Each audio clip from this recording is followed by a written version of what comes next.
Hey, Lucy, good to see you again. What the hell's her problem? She doesn't remember who you are, brah. Oh, yeah. I suck at this job.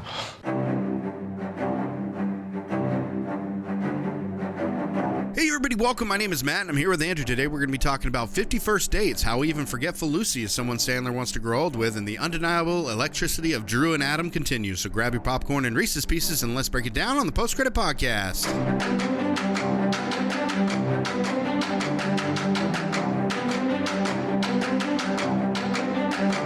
Well, I mean, and the funny thing is I truly believe, I'm not saying Cheers is not as good as Frasier, but I think Frasier probably did way better in everything than Cheers did. Yeah.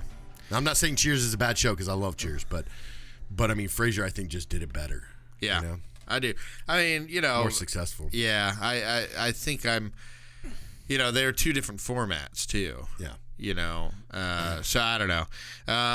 Let's get into these top tens. All right. I want to go backwards. So me and Andrew, we want to start doing some top 10 lists every episode that we do, and this one is going to be, since this is the last of our Billy Madison Sandler. of our Adam Sandler month.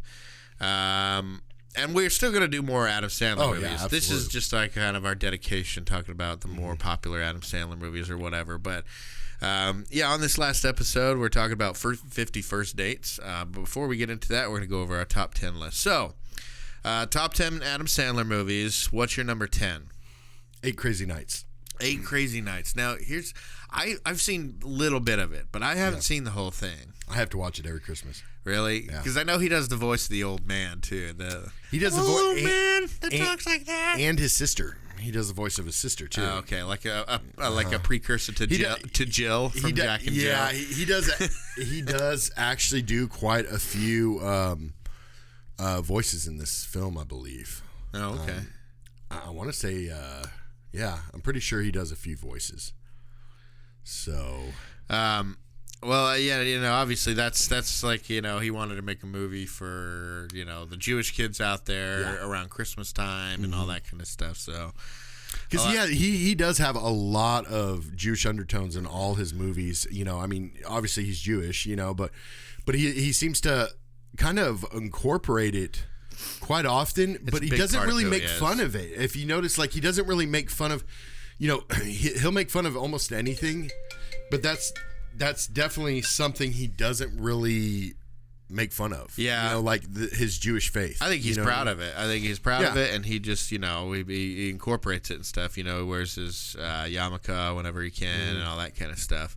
My number 10 is Billy Madison. Okay. I understand it's a classic. But when I start watching it, like, it only takes about 3 or 4 fart jokes into the movie where I start rolling my eyes. It was before that, like, he really put some substance in with his potty humor, where it was just potty humor. But he had, it was one of his only movies he did with Chris Farley. You know what I mean? That Chris Farley was a part of one of his films that and I understand he was starring in, and I think that's what kind of makes it a little important. Fired. Yeah, but I think that's what kind of makes it an important film for Adam Sandler and for as a viewer, because again, it's the only movie he did with Chris Farley, I believe. Yeah, I'm not entirely sure where he's the main character basically, and also has Sonya Blade. Yeah, that's true. Bridget Wilson. For those that don't know, she's, and don't you get like the real a crush, and you also get the actual introduction to the Steve Buscemi of the Sandlerverse. Well, yeah, like him, he would be one of the first reoccurring people in it. It wasn't Alan Covert wasn't until Happy Gilmore. Well, he was in Airheads technically. Well, yeah, I know Steve Buscemi was, but I mean, really, when you start doing the Happy Madison type things, I don't know. We can move on. What's your number 9? My number 9 is Anger Management. Anger Management with Jack Nicholson. Who is the female lead in that? I keep forgetting. Marissa Tomei. Okay, right. Yeah, that was a pretty good movie. Like I said, I think that's a movie that I've only seen once or twice. I have seen it all the way through. I pretty much, for the most part, enjoyed it. when you get somebody like Adam Sandler with his anger issues, and you get somebody like Jack Nicholson who always has that like underlying anger somewhere deep within him and everything. It's pretty interesting. It's a very pinnacle movie. Together. I think it's a very. It's also an important movie too because it's classic Jack Nicholson with classic Adam Sandler, the more calmed down version, the older version of Sandler. You know, not like this one that he did with Chris Rock, that week, or I don't even know. I watched it last night, and I was just like, ugh. Oh, wait, Chris Rock, where their kids are marrying each other or something like that? Yeah. Yeah, I know which one you're talking about. But I watched that last night, and I was just like, man, this is a depressing side of Adam Sandler that I don't like. You know what was him in the Chris Rock movie? Yeah. I mean, Chris Rock was like this all-star, superstar surgeon, but horrible father. And then, you know, Adam Sandler was a great father, even to Chris Rock's father, but he was just... You mean to Chris Rock's kid? Chris Rock's kid.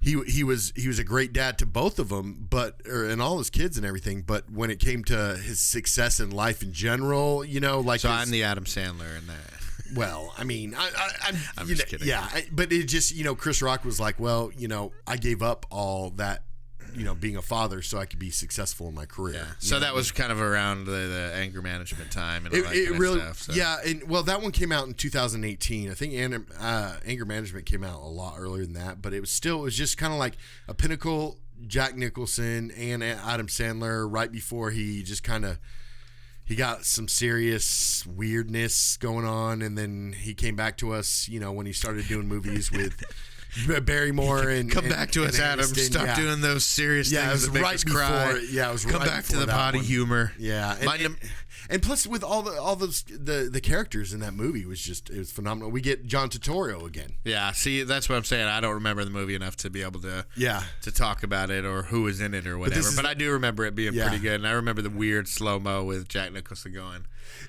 You know, like that whenever he's like with the girl or whatever. And it's not a Sandler-verse movie, technically speaking, and it's got even if it was having Madison produced. So we got an email from a listener, Isaiah, and he was talking about how you know, these movies we've been doing some of them aren't technically Happy Madison productions. We know that. As far as like Mr. Deeds and everything like that. Because the very first one was obviously it was I think it was The Animal. It was a Rob Schneider movie. Yeah.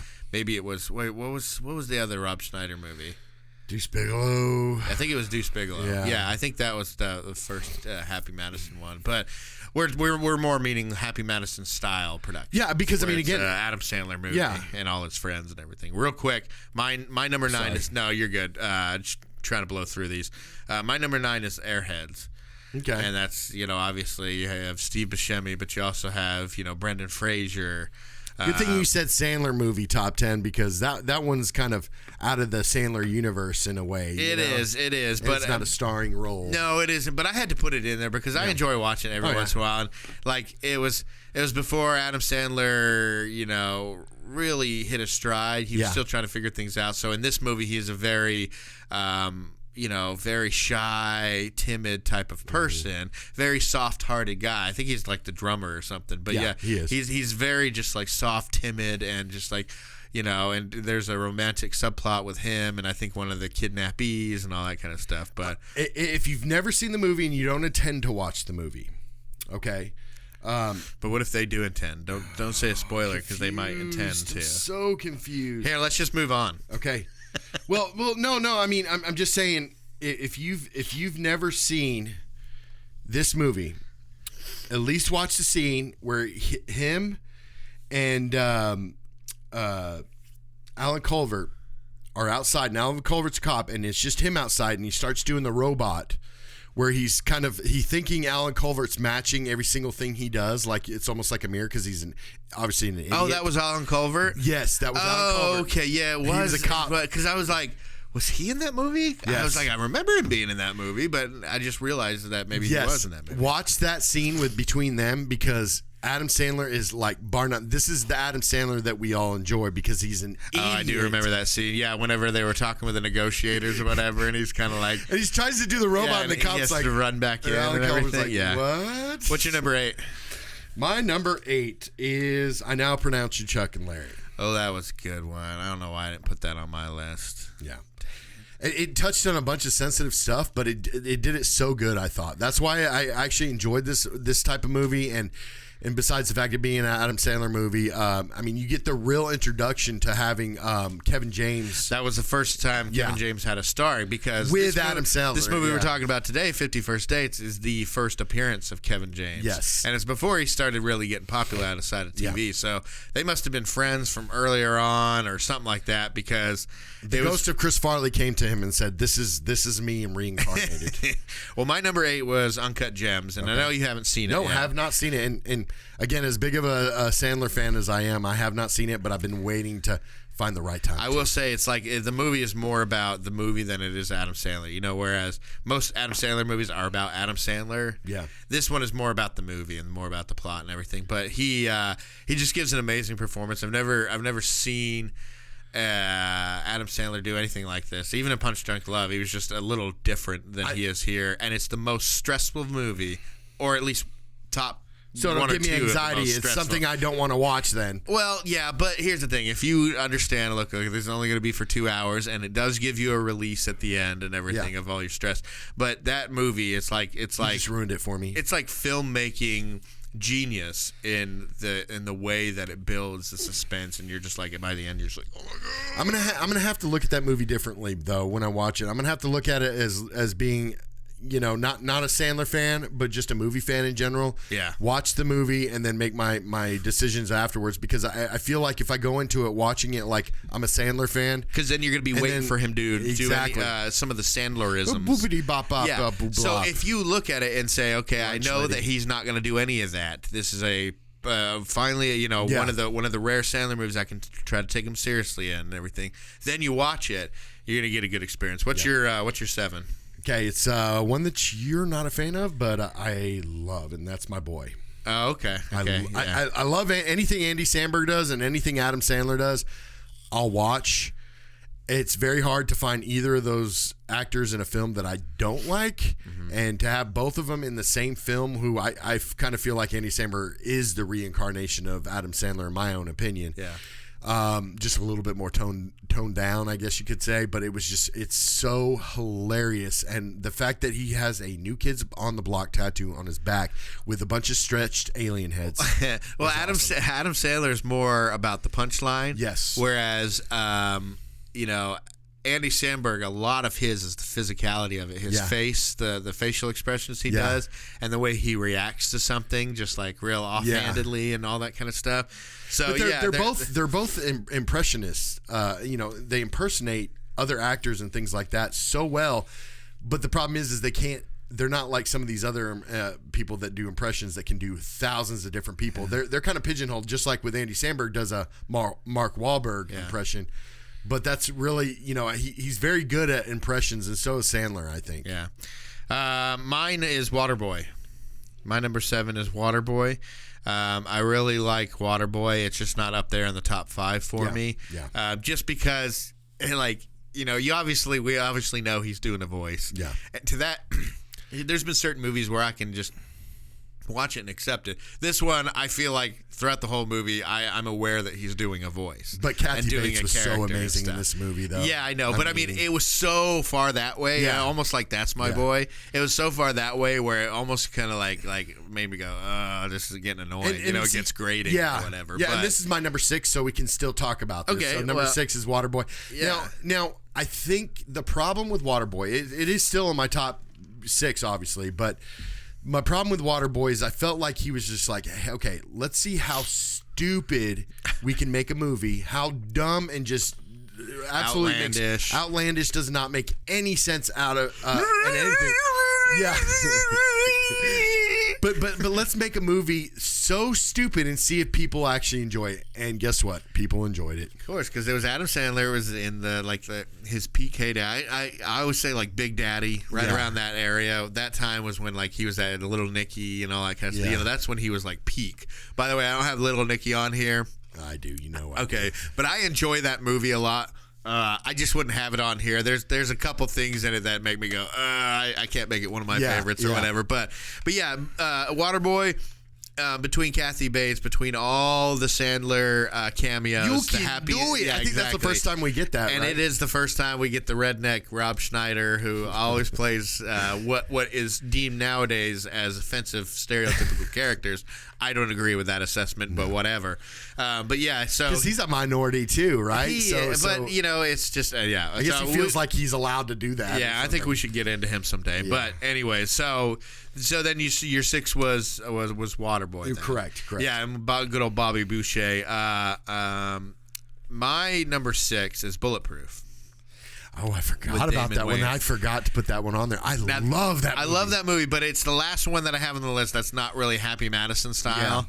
Yeah. The rest are all Happy Madison style. But, I mean, I had to put that on there because I just remember watching it when I was younger and seeing that, you know, Adam Sandler was more like the cool one getting away with stuff. Yeah. And Damon Wayans was the one having to put up with him and everything. One, yeah. And it was kind of like a flip because usually Adam Sandler's the one that has to deal with the annoyance in the movie or whatever. Well, I gotta say that probably was my first introduction to Adam Sandler. He's kind of like an anti-hero in that movie too.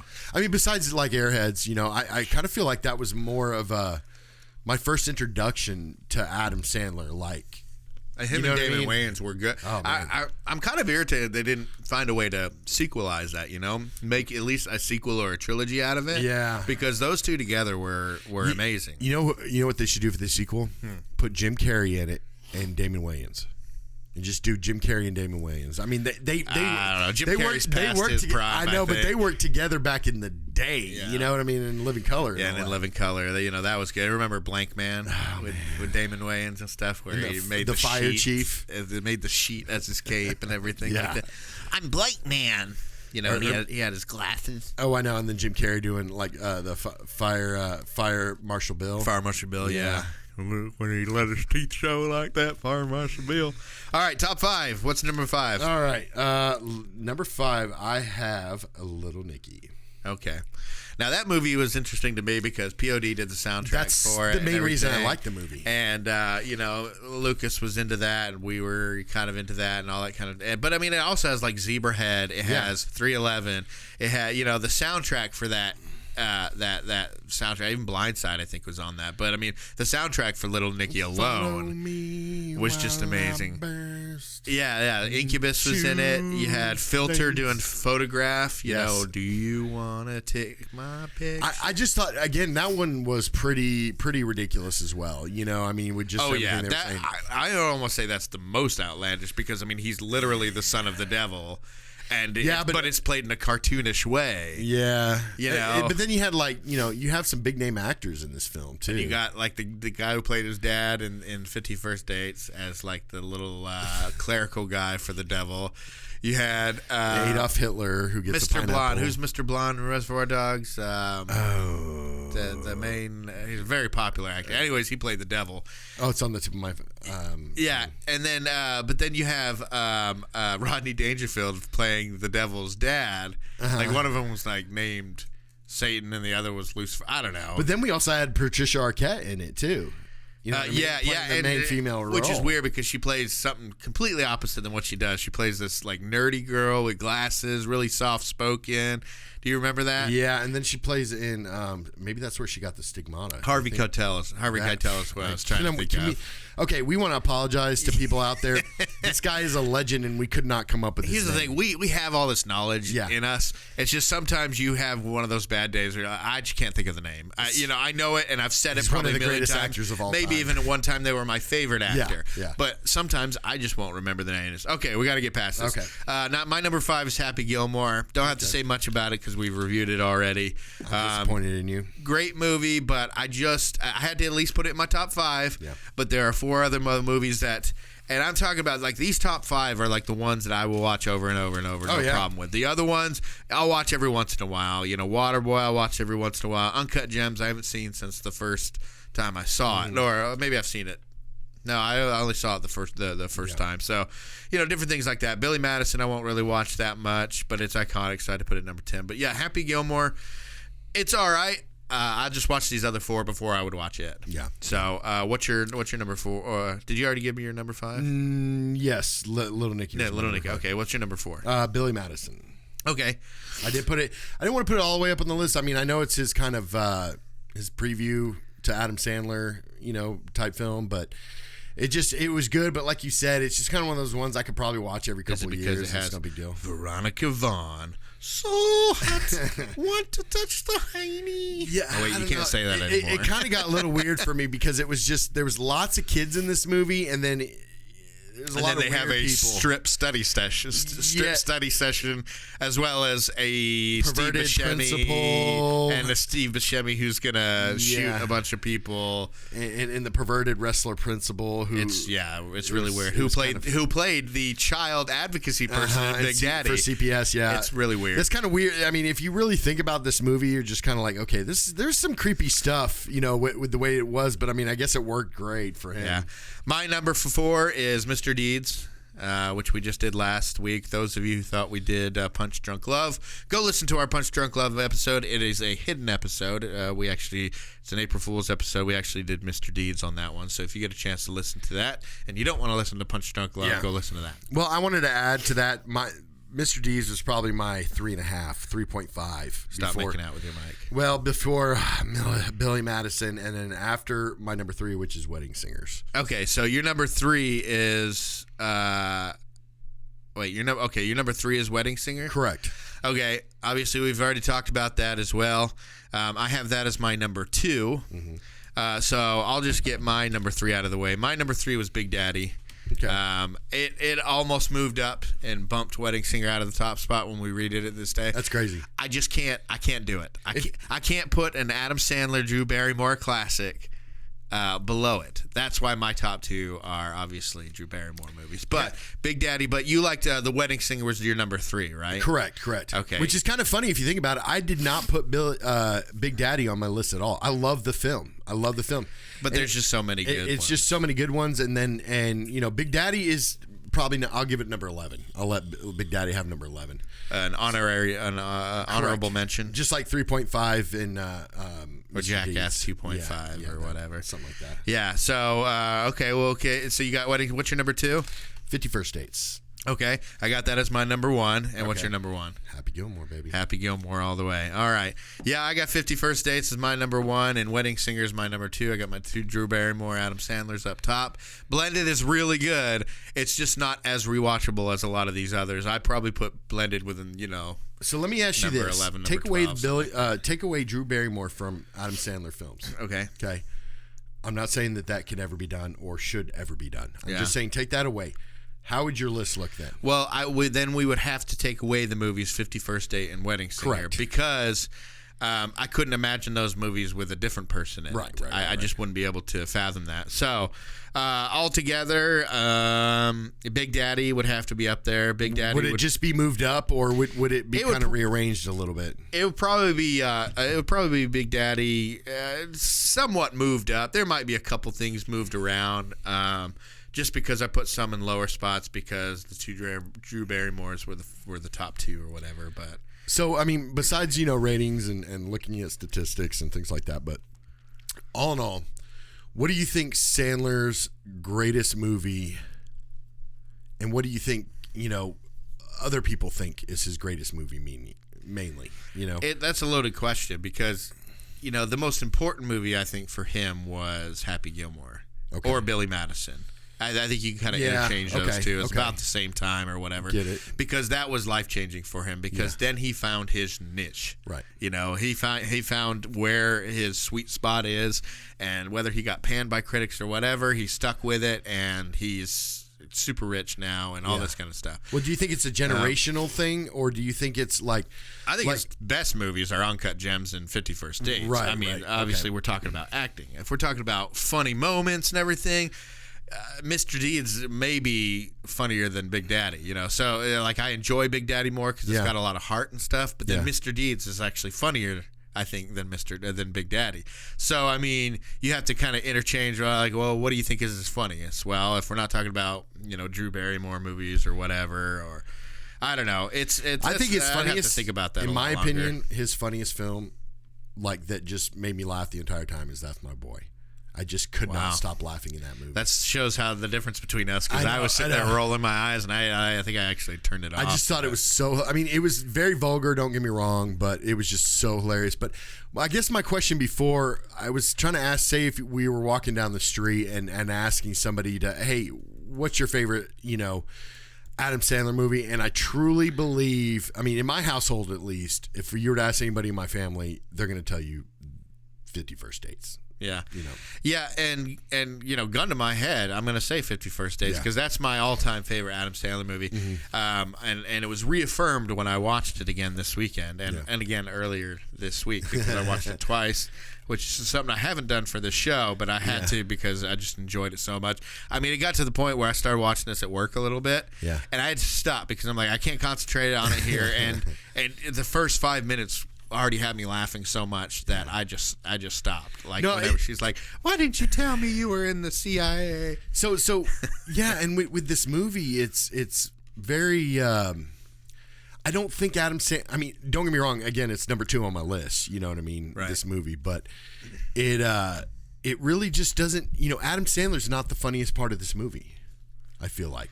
I mean, I'd say like Rob Schneider. Yeah, or even Drew Barrymore's hilarious in this movie. Drew Barrymore's pretty funny.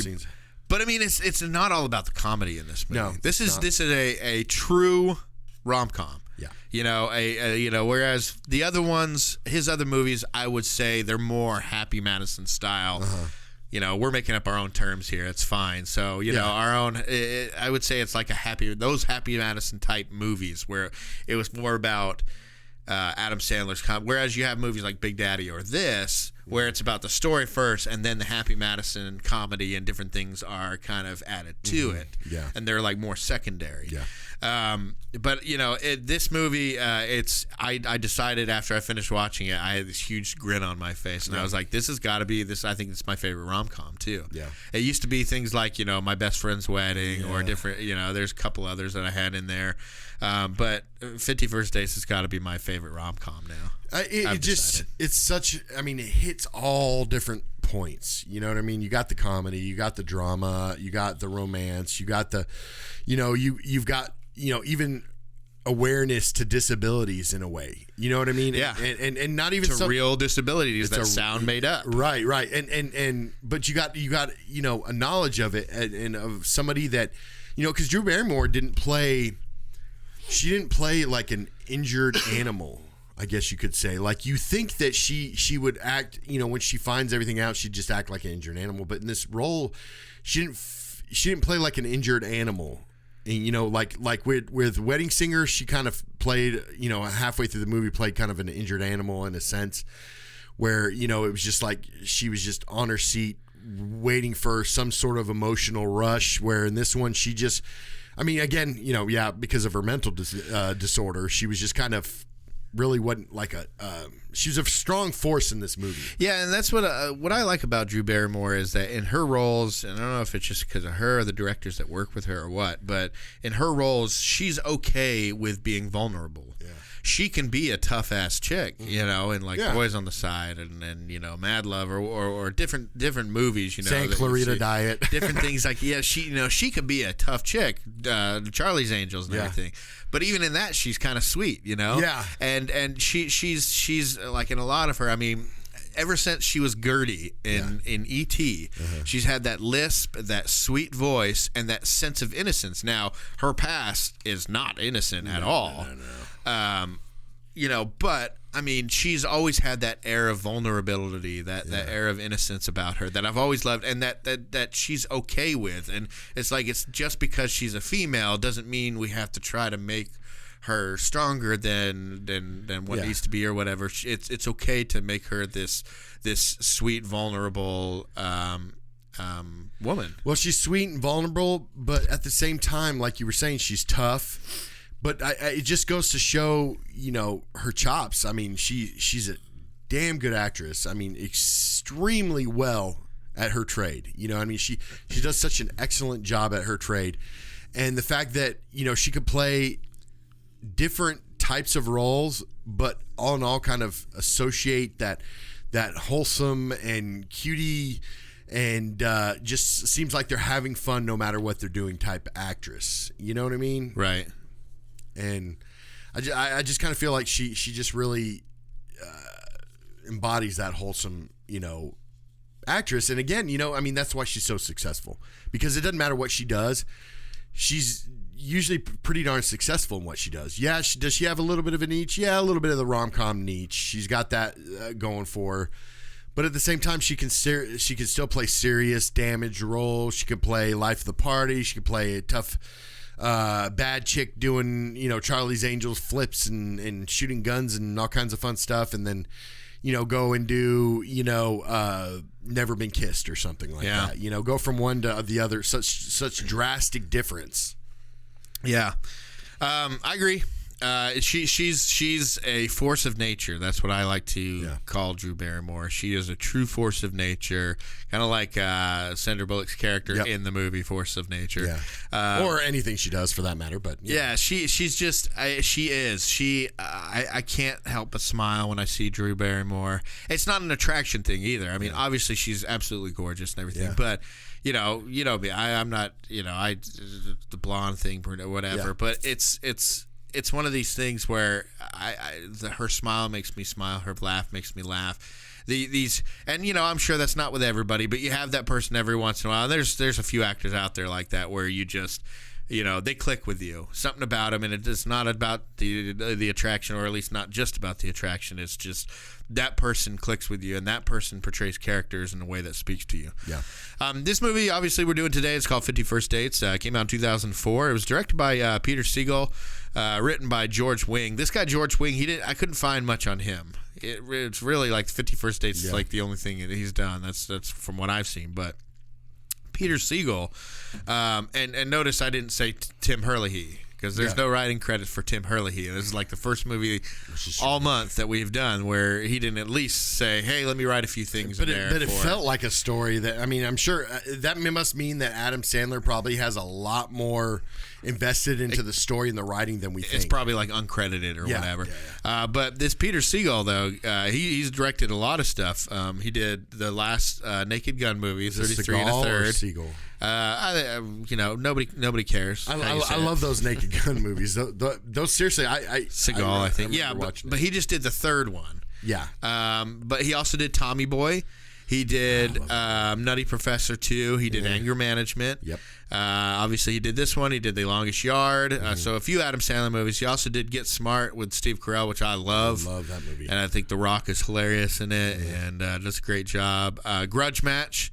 And a few others, but those are like the more popular ones. So he's a pretty prolific comedy director. So anyways, obviously this movie stars Adam Sandler as Henry Roth. It stars Drew Barrymore as Lucy Whitmore. This movie also stars Rob Schneider, Sean Astin, Dan Aykroyd, Amy Hill, Alan Covert, Blake Clark, Maya Rudolph. Peter Dante's back again. Jonathan Loughran. We got the same type of crew back. Yeah. And more in the spotlight is obviously again Rob Schneider as Ula.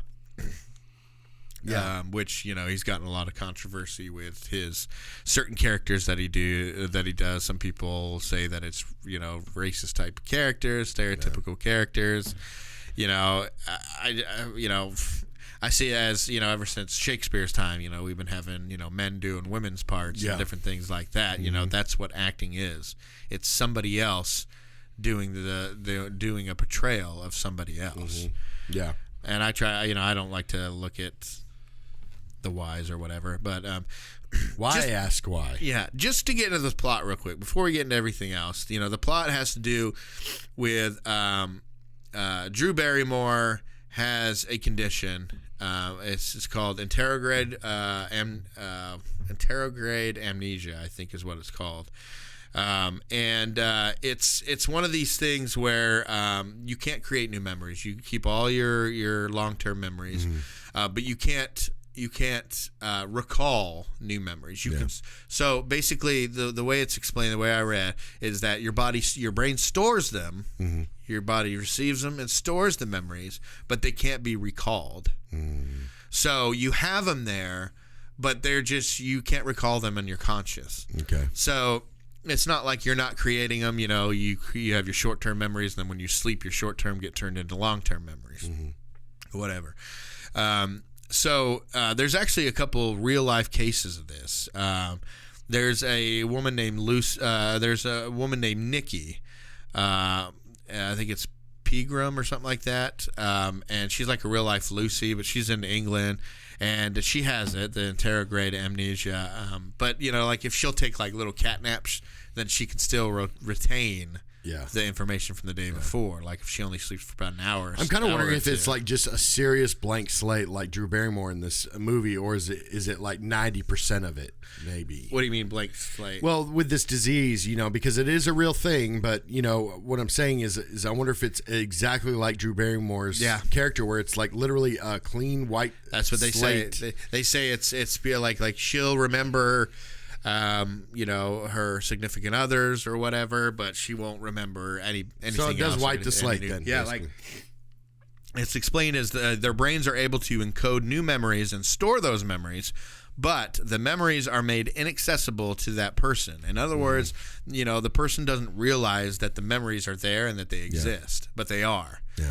Which is why we have a little bit of that put in there with the paintings at the end. So there's also a character in this movie called 10 Second Tom, based off of this other guy, and he's like the 7 second guy. His name is Clive Wearing.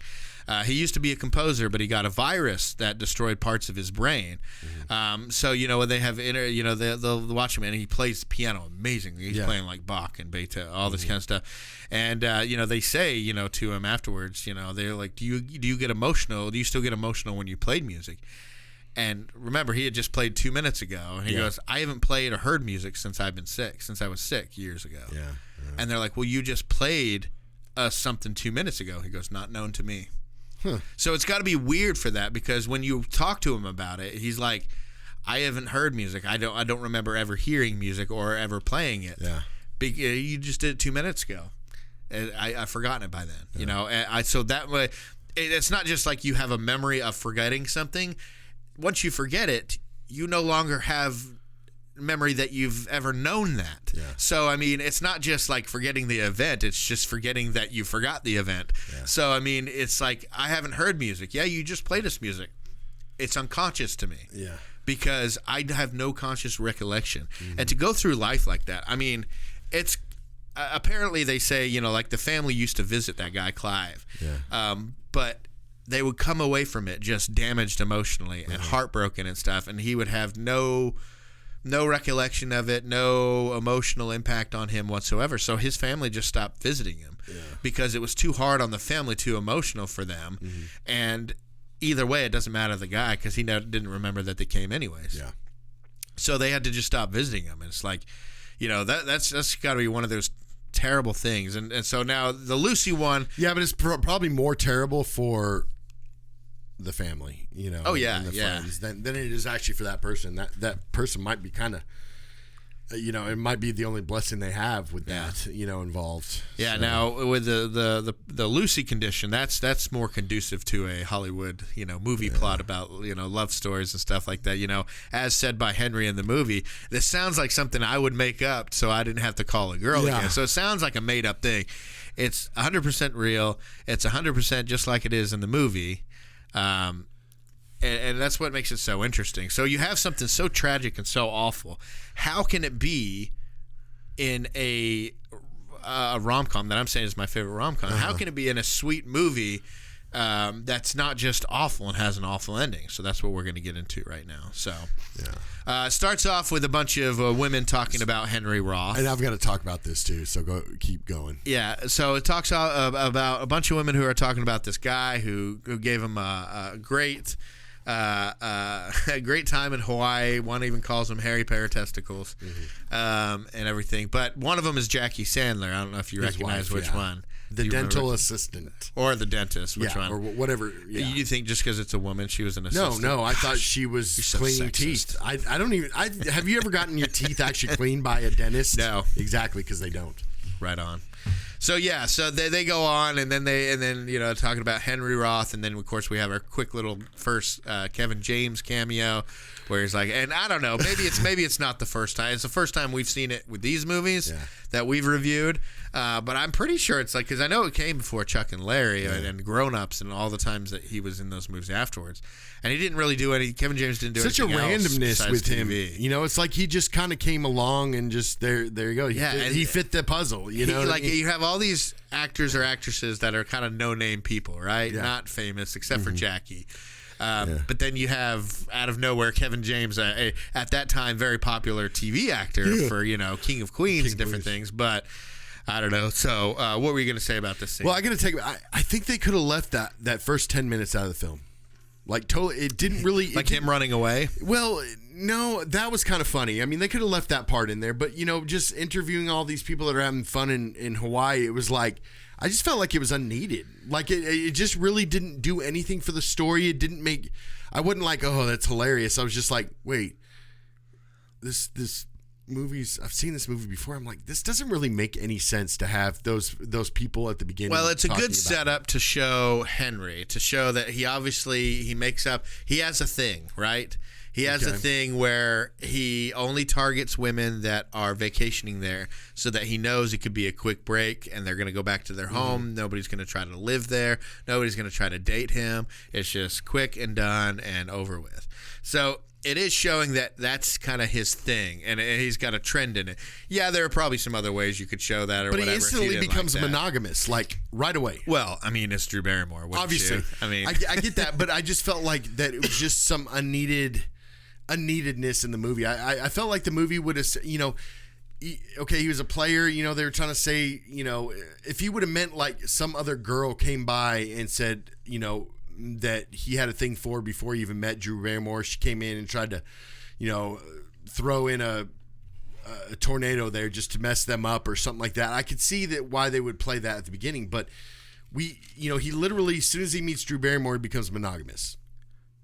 Yeah. Like monogamous. And so it's like, really, I mean, that first part, the very last girl before Drew Barrymore, he jumps on I'll give you $20. All right. Hey, how you're nuts, bro. They're killing me, man. Let's hit it. Yeah. But it's like, that part was okay. Okay, cool. Just maybe showing that he did have sort of a relationship before all this started. But the other stuff, I was like, man, I think it's just, maybe it was a reason to bring his wife into a movie and play more of a talking role. I don't know. I think, it doesn't look like he or anybody his writing team had any writing credit. So this might have been one of those movies that it's a Happy Madison, so it wasn't out of his control or whatever. I don't know. Just an exposition scene to kind of set up who his character was. I suppose they could have done it a different way. But yeah, because we find out like, okay, maybe that's said and it's trying to be stated that that's who his character was, but then you get to, he becomes this like crazy romantic guy that then ends up, stalking Drew Barrymore from what she says, but he does all these well planned out ideas and things throughout the movie, and it's like, that's not the same character that these women are saying that he is. So which Adam Sandler are we looking at right now, do you think? We've talked about this. We've talked about Billy Madison and Happy Gilmore was an unlikable Adam Sandler. Yeah. And he was still unlikable by the end of those movies. But then The Wedding Singer, he was a likable guy throughout the whole thing. Yeah. Big Daddy, he was unlikable at the beginning, and then he was likable at the end. And so he keeps having movies like that. Mr. Deeds, he was likable from the beginning. Yeah. So, I mean, is this a likable from the beginning or unlikable? Because I think maybe mine is different than what other people think. When he jumps on that skidoo from then on, I think he's the likable character. The one before is just like, oh, okay, well, I guess he used to be a scumbag, but he's not even close. But I don't think he's really a scumbag. I think he sleeps with a lot of different people there, but those people are willing to do the sleeping as well, one night stands, right? Yeah. They're having a fling in Hawaii, and they even get back and say, oh, it was just amazing. I'll never forget my time. You can tell that they all just, they're all okay with it being a fling. Now, the scummy thing is him making up these stupid excuses of why I wouldn't want to be there instead of just saying, look, I'm just a guy looking to have a good night excuses. And whatever, and to say goodbye to you in the morning and everything. Are you down with that? So, I mean, he comes up with these stupid things. So you could say that, but he generally seems to be a pretty good person. Yeah, I mean, he's a veterinarian, and he cares for animals and all that kind of stuff. You don't see a lot of psychopathic veterinarians. You know what I mean? So No, it's like, or it's people like, with anger problems, or whatever. It's just automatically set up that he's a good guy. Like, I mean, he that other guy that Rob Schneider's character probably could have got fired about 50 times even before we watched this movie.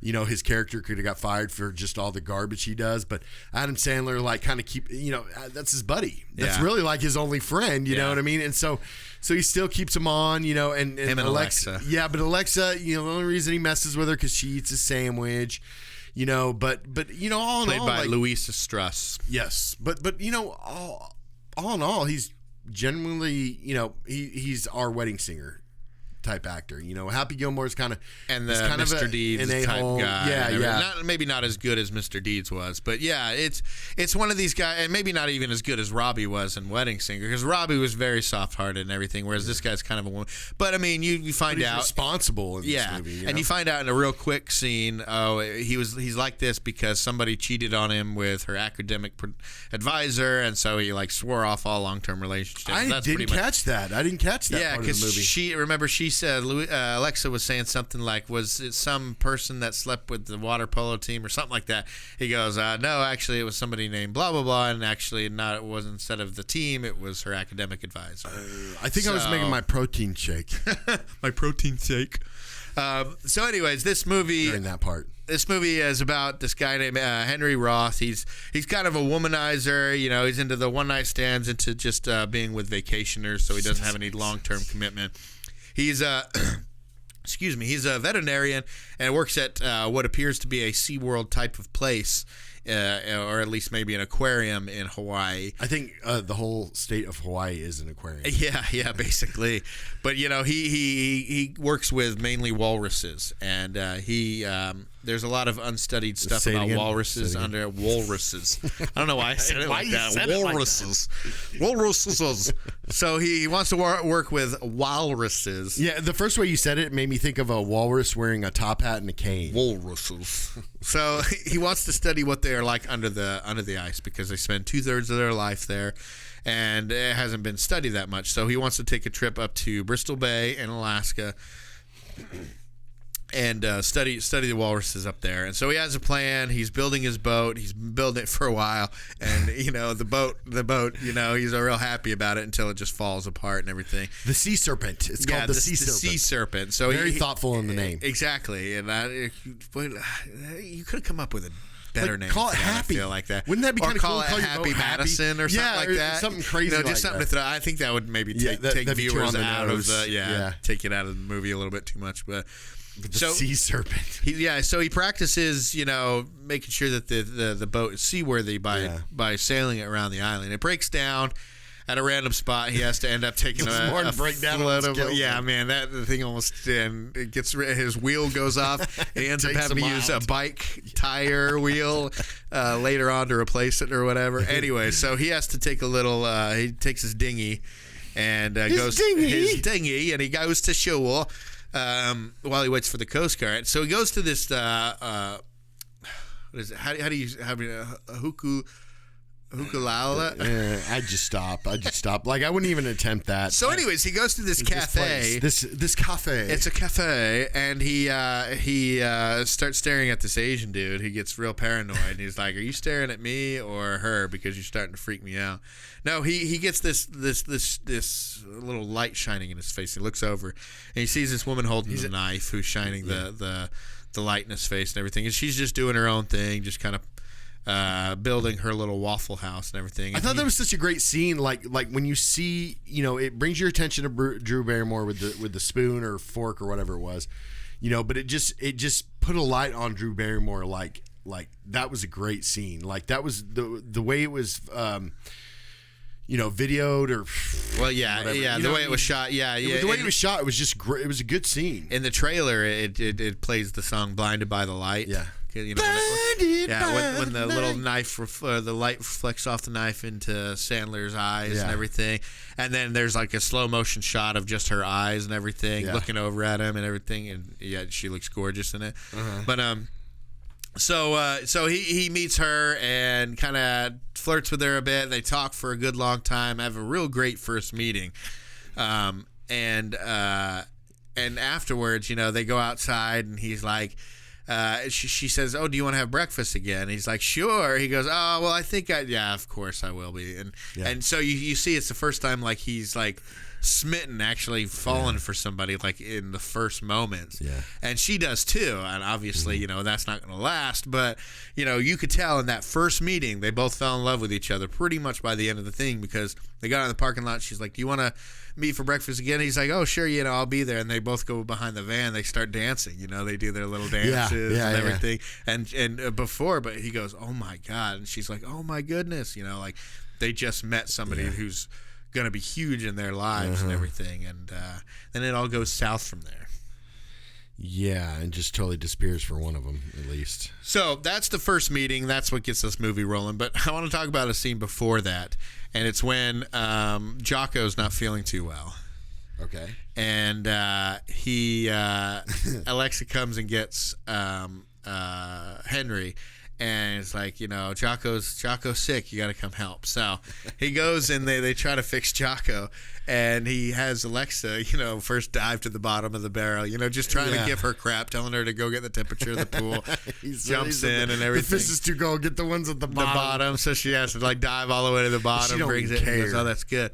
And then he has her put her head by it. And then he threw up. The walrus threw up, and she went to go clean it up, and he's like, "Yeah, high five is right, buddy. I knew you were gonna burp, but the vomit thing was awesome. That's what she gets for eating my roast beef sandwich." Willie, did you see that? And then she says, "This is why I do this job. This is why to save sea creatures." She was so hilarious in this movie. I mean, she did, she smiled, I think, once or something, but it was just like she played this role so well, and it was just very, straight-faced comedy gold, with she didn't have a lot of scenes, but again, with Sean Astin at the end. Man, that was hilarious. It's like, "Can I feel your muscles?" And he flexes his arm, and she grabs his tush. We really do get, like if you were to say, okay, Adam Sandler was a star of this, Drew Barrymore was more the love interest. So, you got Adam Sandler 1, Drew Barrymore 2. I think Rob Schneider was 3 in this film. You know what I mean? Like as many scenes as he had in this film. For being funny. Funny, but also being a main star of the film in a way. He was probably number 3 on that list. Yeah, and then the dad and the brother. Yeah. Blake Clark obviously plays Lucy's dad. And then Sean Astin. He's part of the Sandler-verse. Sean Astin's not part of the Sandler-verse. I like Blake Clark in Waterboy, where I was acting like this. Then there's a point over here, and I told you, you never understand what he's saying. He's just talking the guy from gibberish. King of Hill. Yeah, Boomhauer. Boomhauer. That old daggum thing up instead of over the France, and then we got old daggum thing instead of daggum. We find a less comedic role. I mean, he's got a couple one-liners on this one, but he doesn't do a lot of comedy in this film. Who's I felt that? like her dad. Blake Clark. Yeah, he was kind of playing more a straight person. Yeah. The serious person, whereas Sean Astin. This is one of his best roles. Oh, It's one of my favorite is. roles of his. I mean, obviously not best in terms of academics or whatever. We had Sarab Miramont, the director, last season, who did The Freemason with Sean Astin, and he got to hear some of the stories that Sean Astin was telling from his Lord of the Rings days. Yeah. But if I was there, I'd be asking him about 50 First Dates. I'd be like, "Look, man, how did you come up with?" Well, yeah, Goonies, but I mean, you got your Sean Astin stuff. I mean, you got Mikey from the Goonies. You got Samwise from Lord of the Rings, and Doug from this movie. I mean, these are these huge roles for me, at least. Yeah. In Stranger Things, he's always playing this character that's so iconic, but it doesn't necessarily have to be pivotal to the story. But it's so iconic and it stands out. Yeah, it's almost like he's really this kind of person. You know what I mean? I don't know if I've ever seen him play a bad guy. Exactly. That's what I'm saying. Genuinely, he's just a kind person. You know what I mean? And everything he does. But, I mean, and I don't know how much Hollywood has to say about that. You know what I mean? It's like Do they look at Sean Astin and said, you need to act this way, or is it just he always kind of acts that way? Maybe he's got that face. Yeah. Maybe he's got the... Maybe. Oh, he was in Click, though, wasn't he? Yes, he was. I forgot about that. So there is another Adam Sandler flick that he was in. Oh, he was in 24. He played this guy named Lynn. That.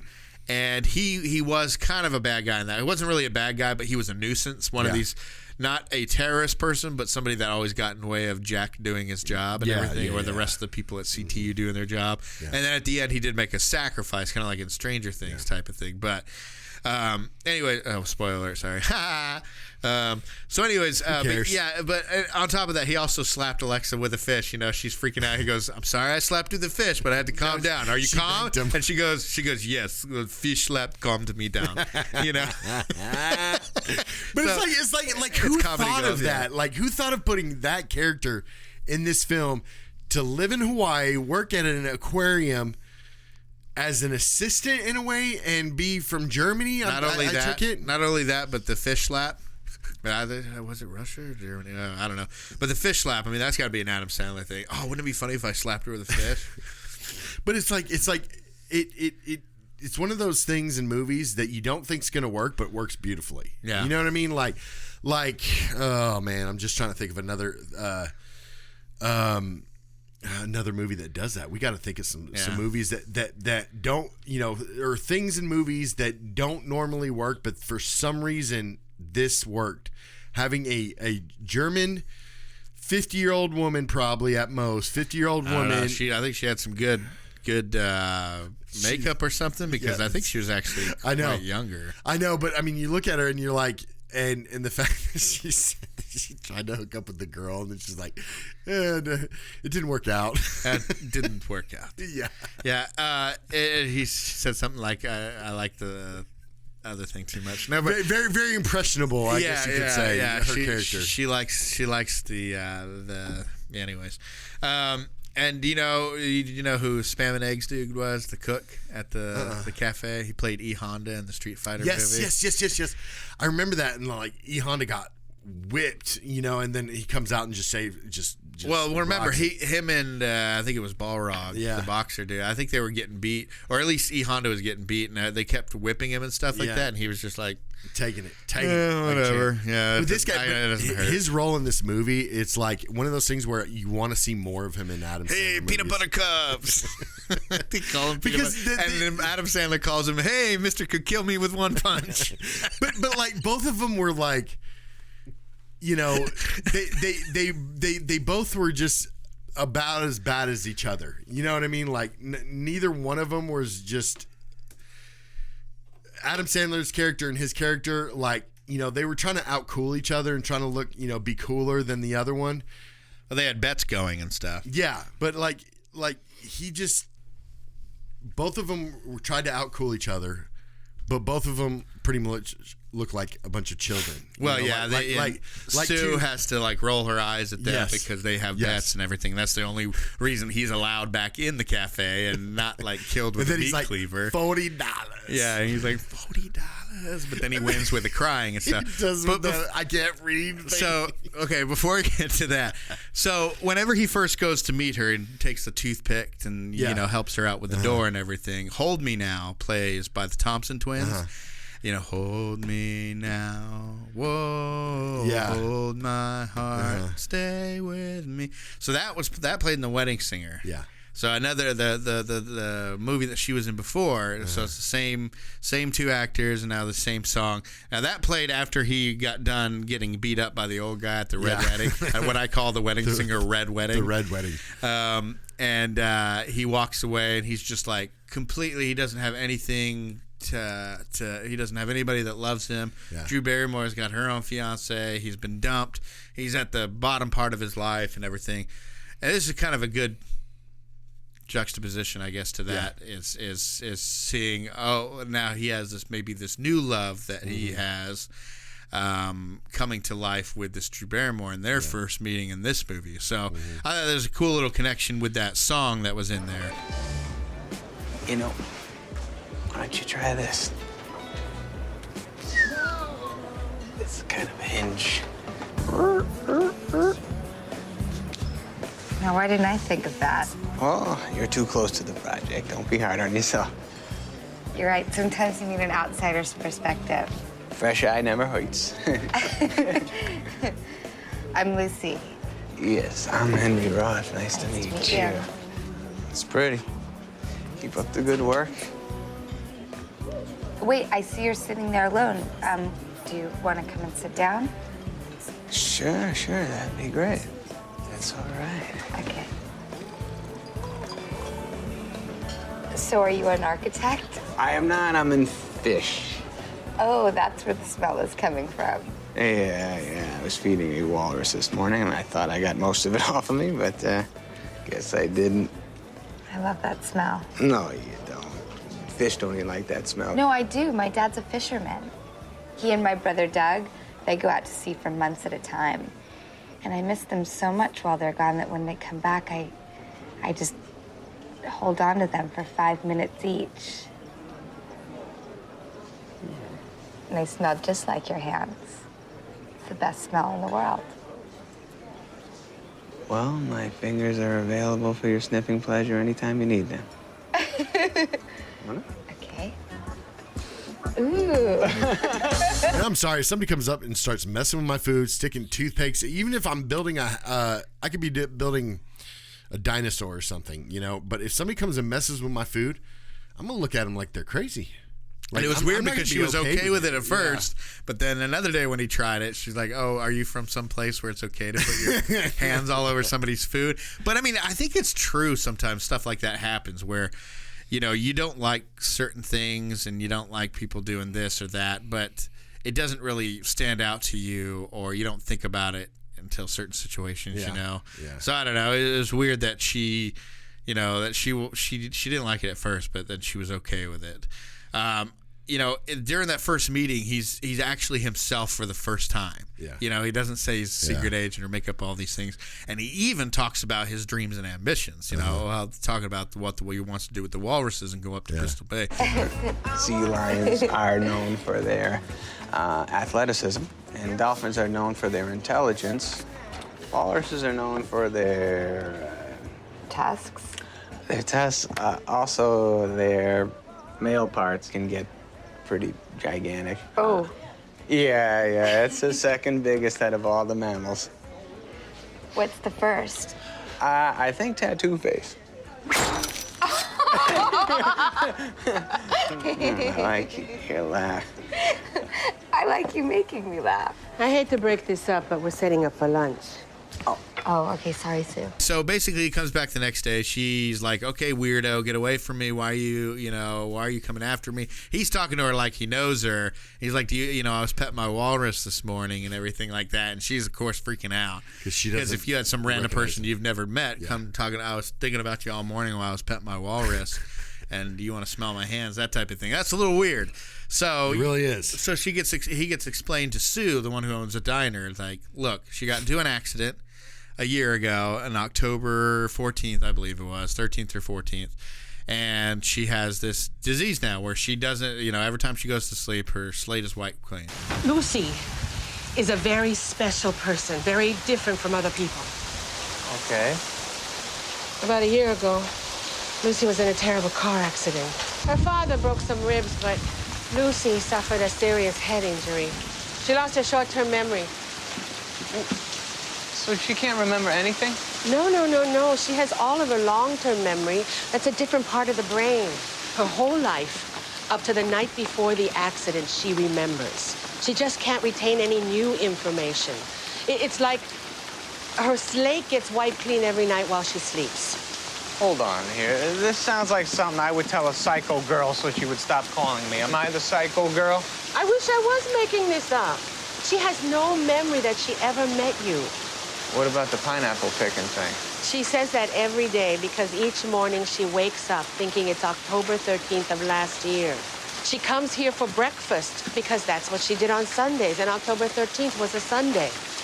She has no idea it's more than a year later. She reads the newspaper, though. It's a special paper her father puts on their porch every night. It's from the day of her accident. He got hundreds of them printed up. Lucy does the same thing.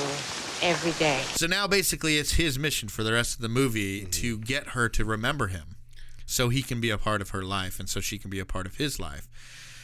So he finds different ways to talk to her because now, he's followed her home once.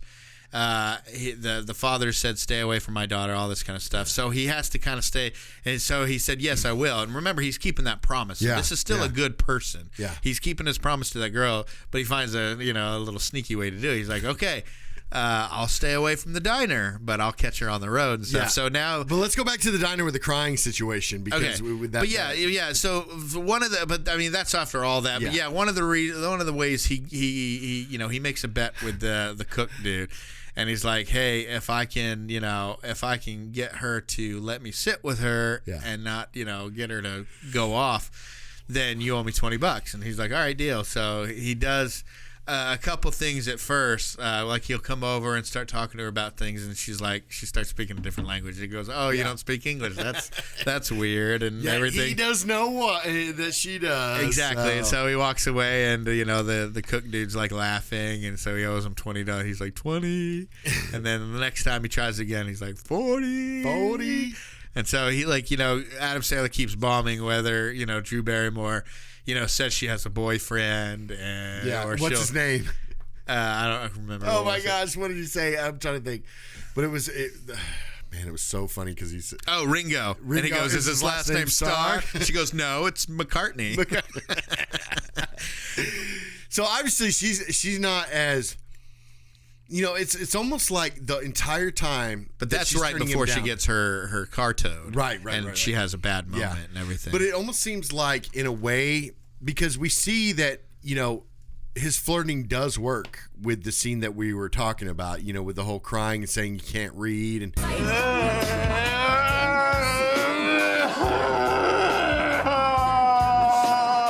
wonder what's the matter with him. Looked like a stupid asshole to me.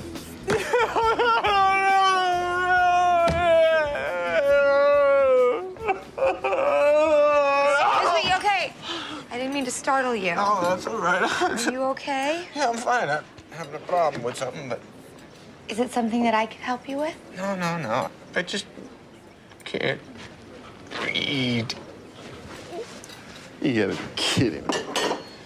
Here, I can read the Oh, menu. no. Thank you. I can do this on my own.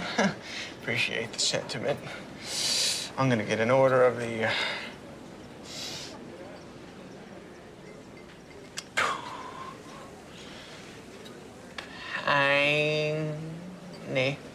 Pew. Pan. Who?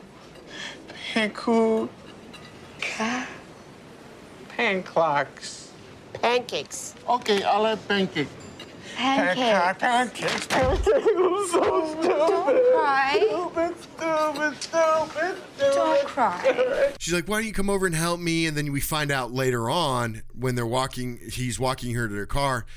They kind of look at each other like almost like he wants to say something to her or ask her out or give her a big fat kiss on her lips, something. He wants to, and she's all about it. And then he walks away. And then she said, "Are you for real?" Well, it's because he had that dream the night before of her saying forever and ever. And that type of thing. Or I think it was like the next day and the next day. And so he kind of got that paranoia of being tied down. Which he didn't mind before, but I guess that one girlfriend messed him up about it, and now he also wants to go on his trip, so he just doesn't want to be tied down. Yeah. But so that freaks her out. But the fact that she knew that he was BSing that whole time when he was crying, she's like, really? Really? That's it? That's what? All that flirting and phony I can't read stuff, and then you're not even going to ask me out or for my phone number? I can't read. Oh, shut up. That was one of the goofiest things I've ever seen in my life. But I thought, hey, this guy is so desperate to meet me, he might be worth talking to. But then I get stiffed. No. This is what happened. Mahalo for the ego boost. You're right. I feel like, No worries. I can read a little. I didn't know I can't be 4E. That one I didn't know, I swear. But and that's what I was trying to get at is I feel like, all these times that she did turn him down, I kind of feel like her character is messing with him too. Like, she knows he's hitting on her. You know, and it's almost kind of like she's flirting back because that's the way her character is. Her character's quite goofy no matter what, you know, and you know, naturally quite goofy. She's just basically got one arm tied behind her back, unlike all the other characters in the movie. You know, she doesn't know what's going on, but everybody around her knows what's going on. So she thinks, you know, by saying stuff like that and joking around and whatever, that, you know, that she's, you know, nobody's going to guess her thoughts and her dreams. But, you know, after... Do you think they fell in love on that first time they met? When they were dancing and they were happy they got to see each other. I think they did. I think it was one of these things they probably didn't realize, like in Wedding Singer or whatever. Yeah. Obviously, she didn't realize it. But I think then is when she started dreaming about him. And remember, because he said, the dad said, I figured it out. She only sings. The Beach Boys song. And she only sings on the day she sees you. Yeah. And which is like Sundays. Yeah. Well, I guess every day is a Sunday for her. Well, there's that. Yeah. Yeah. But you know, it's just one of these things where I think it was from the beginning. Now he didn't realize it because he didn't want that commitment, but he kind of did. I think he quickly came around to her because then they kind of started dating. That front part didn't really make a lot of sense to me because, you know, he instantly went from being some player that really was damaged because some prior girl, and then you know he's not monogamous at all, and then all of a sudden he meets Drew Barrymore, and literally just totally it's a different side of the coin. So more so you're saying that the intro made it seem like he was more of a jackass than he really was. Yeah.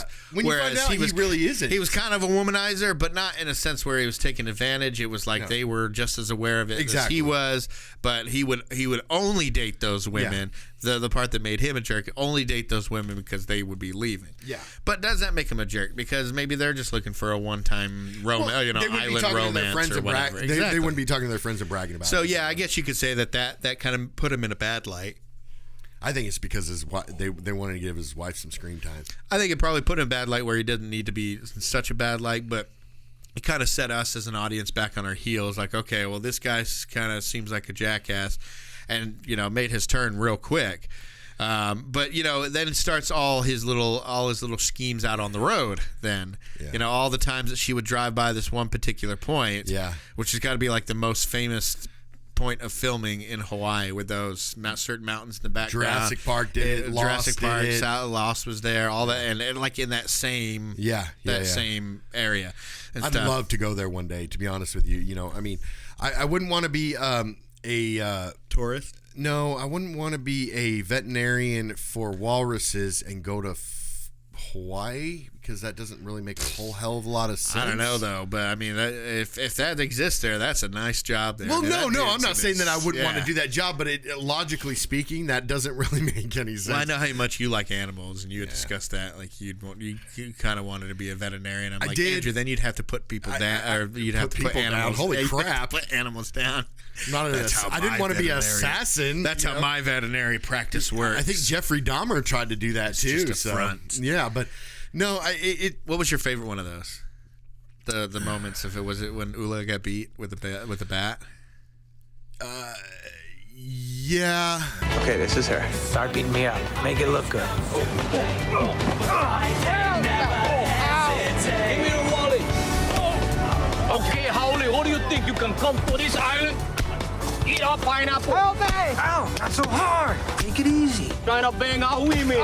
Making my sister clean your hotel room. Okay, what does that have to do with this? Relax.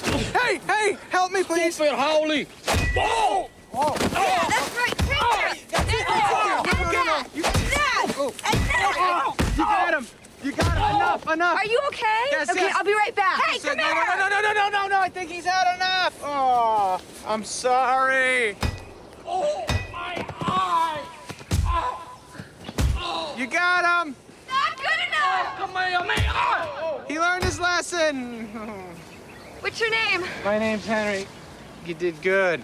Hi, sorry. I'm in a community watch program and... Oh, you crazy bitch! Yeah, keep running! Okay. I think that was classic. But it's just been done before. I think the best one was where the dad and the brother show up, and he's tied up, and he's trying to read a newspaper. Move on. The cops are already on the way. You know, that kind of thing.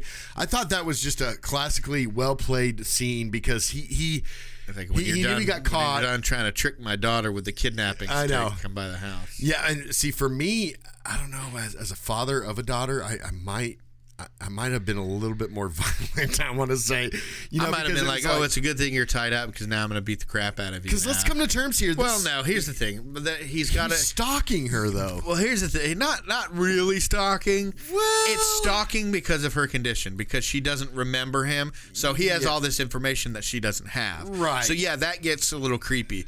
Now, if it was like a meeting, he's trying to make her fall in love with him. So like, yeah, it's a good point and everything, but she's also an adult. But then again, she has brain damage. He's taking advantage of the situation, and in turn, I think that's what stalkers do in a way. But right? if her handlers, I say her, because she calls them out on her that family too. or her doctors thought that she couldn't handle herself being alone in the real world, they would insist that she would be at the home. Right. So I think that they feel that she's at a level to be out in the real world and interacting with people on her own. So I don't think it's I don't think it's a bad thing what he's doing. I think that, it got a lot better, the way he went about it. Yeah, but. and again, I'm going back to I want to call this a Rachel moment, okay? Okay. Do you really think that a hospital in her condition, mind you, it's not something like it's just, she loses short-term memory here and there. Literally, the slate is wiped clean. I don't think a hospital would recommend her being out on her own or driving for that matter, but again, this movie wouldn't be this movie if that was the case. Well, you couldn't be out and not let her drive, because then she'd ask why she couldn't drive. Right. So, but that's what I'm saying. I mean, so if she probably should have been she's at outside home. of the hospital, you have to let her live some kind of semblance of a normal life. Right. Otherwise, you need to be in the hospital, because anything that's out of sorts, which is why her dad and brother had to do it this way. Yeah. Anything that's out of sorts has to be explained. Let's call this a Rachel moment. So every time we bring up one of these, we're going to say this. And by the way, Rachel is my wife. And you're talking about the things where you say, well, then we wouldn't have a movie. Right? Correct. Because my wife tends to ask that question quite often. I mean, because she thinks that movies. She's not really a popcorn eater because she doesn't watch. I mean, it's funny because I'm a huge movie fan. Always have been since I was a kid, right? And I can tell you the first movie I watched at a theater and everything. But for her, she's not a popcorn eater because she really doesn't like watching movies. She likes watching a certain handful of movies over and over again. Yeah, or TV shows. Yeah, or TV shows especially. But she looks at a movie logically, which I don't think a real movie fan can look at any movie logically speaking unless you're a critic. Maybe. You know what I mean? Like with this movie, especially with all Adam Sandler movies. I think she just wants you to explain it to her standards. For logic, because again, I don't think that movies. Well, I mean, but then there's some questions that she asks where I'm just like, why do you care about that? Yeah, I'm like, yeah. I'm like, why is that an issue? Why are you even thinking about that? But she's always been that way, and she wants you to explain, why people think this way, which is what critics do. They try to sit there and explain why people. Yeah, and sometimes it's smart when she does it, and then sometimes I'm like, you're just trying to make a big deal out of it. Calm down. And she does that on purpose too, by the way. The time when it's raining and he stops her with the construction cones and all that, the horses and that's stuff. a little bit ridiculous. Yeah, but I mean, when he says, are you coming from breakfast? He's like, because she's like, yeah, I had waffles. He's like, oh, you know what I like to do with those? I like to build little houses. She has this look on her face where she smiles, and then she goes, you do? And then she goes all like shocked face. And he goes, like yeah, it's just my thing. Her facial expression, she's just adorable. Like she gets this look on her face where she like falls for him just in him saying that. Like she's desperate to fall for somebody or something like that. But it goes to her. It hits her hard. It goes to her acting credentials. I mean, it goes to her art as an actor. Yeah. I mean, look about it this way, Kate. E.T. came out in 1982, right? So she has been literally acting. I mean, I'm not saying that, there's a lot of actors out there that took breaks. Brandon Fraser took a break. I mean, probably not up to his reasoning, but, actors take breaks, sometimes take permanent breaks. I mean, what was an actor we were talking about? I want to say there was an actor we were talking about that really doesn't act anymore. Well, there's Gene Hackman. Yes, yeah. When Joe Pesci. Yeah. They don't do a lot of hardly any films, if any at all. You know, I mean, especially Hackman. I mean, I can't remember the last movie I've seen him in that's been recent. I know Sean Connery. Did he pass away? Yeah, he passed away. Okay, but he'd quit for a while. Yeah, but you know, Drew Barrymore really has not quit acting since E.T. days, and even then we were talking. She was doing movie commercials. I mean, she does come from a little bit of a royalty when it comes to acting, you know, because I think isn't she related to Spielberg somehow? He just hired her and everything. But I mean, like, she's got like grandfathers and her family. They're well embedded in Hollywood, but they're also well embedded, kind of like and Nicolas known Cage for drinking and stuff. Yeah, well, I mean, she was at like age I think it was age 9 or 11. She was at Studio 54 getting drunk on champagne. So I mean, that's what happened with Drew Barrymore when she was a child star. You know, her mother didn't really care about the mother-daughter aspect of it. It was more about the business aspect of it. Didn't care if she was getting drunk off champagne and doing all these things, and she had to go to rehab at age 13. Yeah, but can you imagine? I mean, she's had a life. Exactly, she's had a life, and she's been doing it for 40 plus years now. Yeah. I mean, literally that has been her life, you know, and it shows in every movie she does. I don't think have you seen Santa Clarita Diet yet?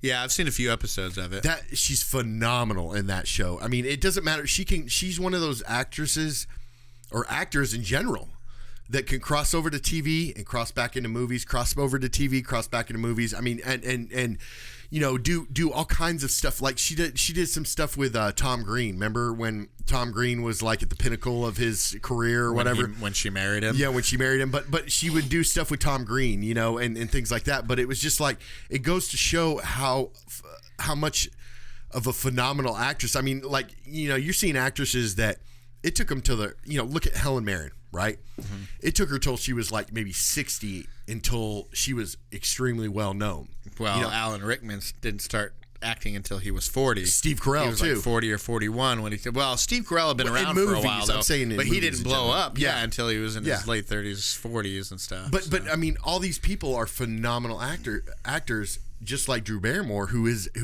does it better than some of these Academy Award actresses. But the thing is with Drew Barrymore, comedy is definitely her niche. You know what I mean? Like that comedy, romantic comedy. She's good at the rom-coms. She is. Fever Pitch and this movie. And that's why her Adam Sandler works so well, because Adam Sandler is very good. This works. The king of fart jokes. Well, yeah. You know. This works. This movie works because they're absolutely perfect for each other, and it's like overwhelmingly sweet and cutesy. Yeah.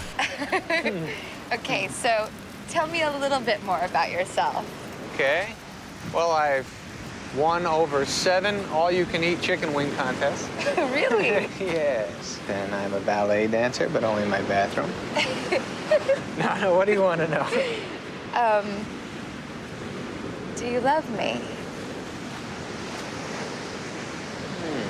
I didn't mean to put you on the spot or anything. I was just asking more for informational purposes as to keep the video up to date as possible. Sure. Love is a very loaded word. Let's see, I go to this restaurant every morning, and I see you there reading, and I love you very much. Probably more than anybody could love another person. Wow. How do I feel about you? You're excited about the chicken wing thing. And you've been dying to make out with me for quite some time now.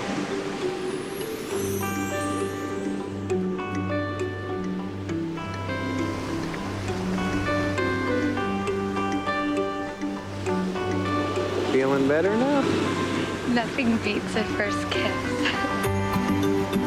Now, well, I'd say their characters work because of that too. Yeah. Because, with her, it's hard to get a sense of somebody within a day, right? Even if you interact with each other all day, it's still hard to get a good sense of somebody.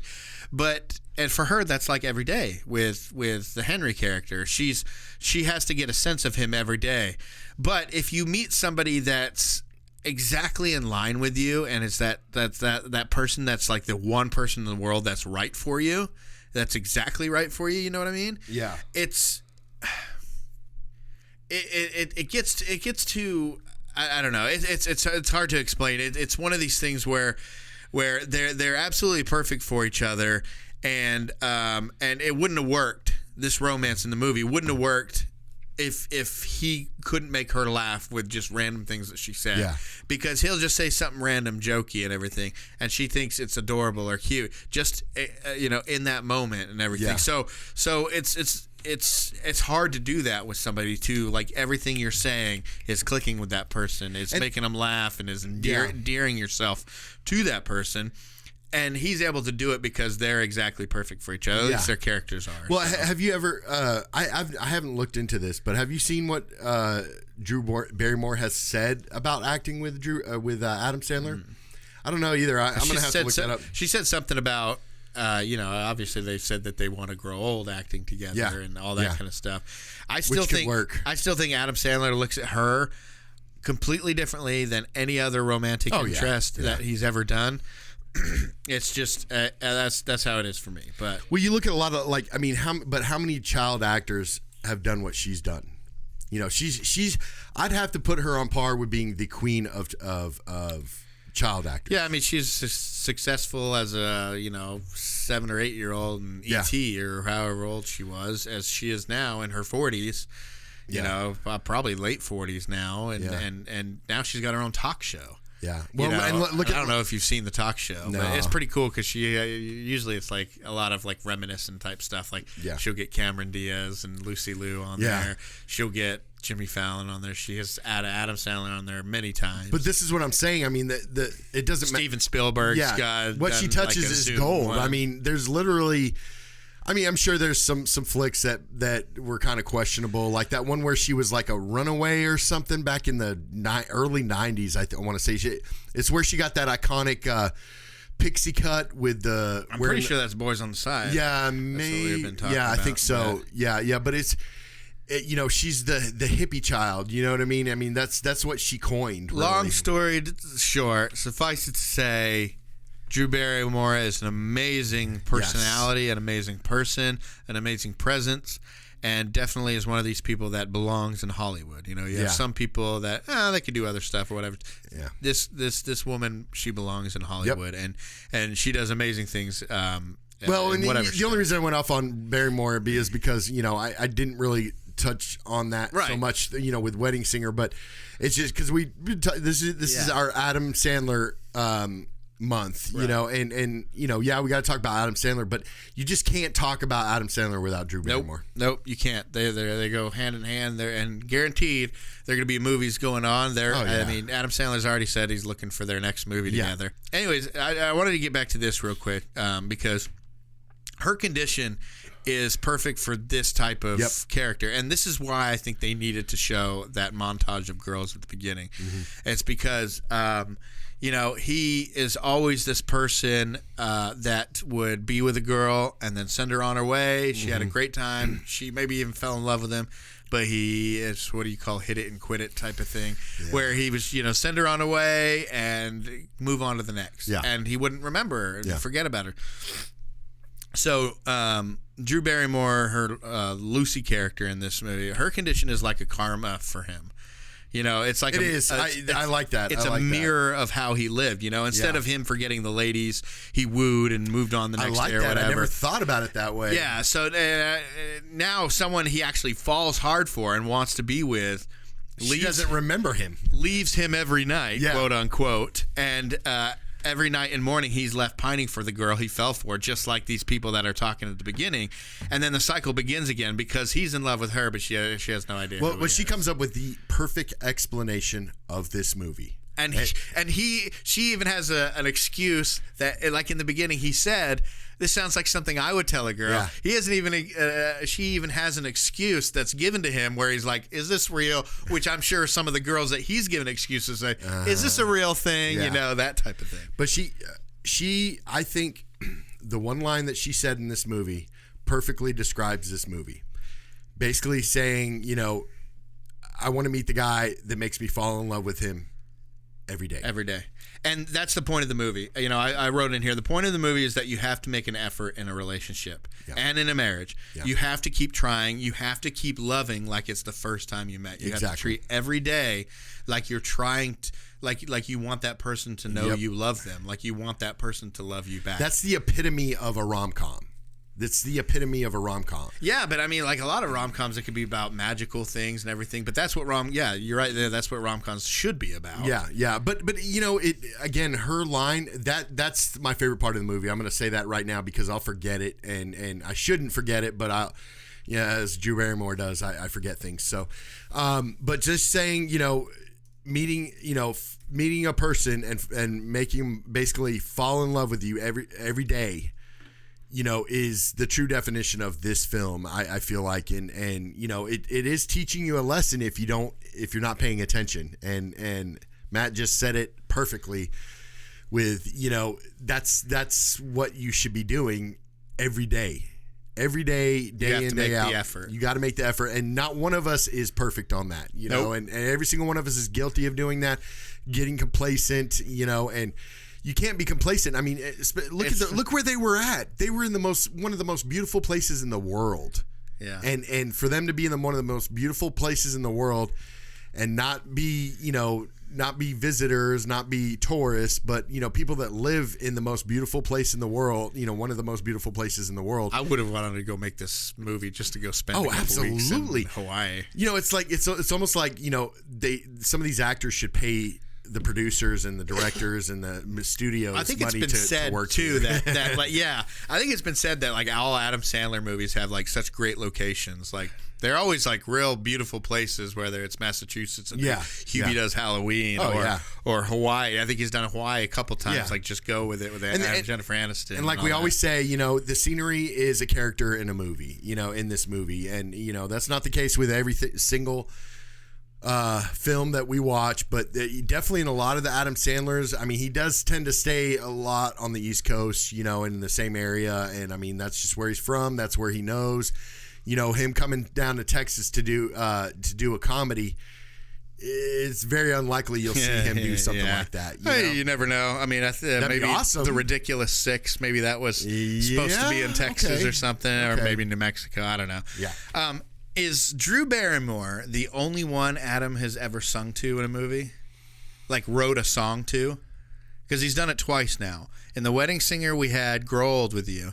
And in this one, we had Forgetful Lucy. All right, I just wrote this, so go easy on me.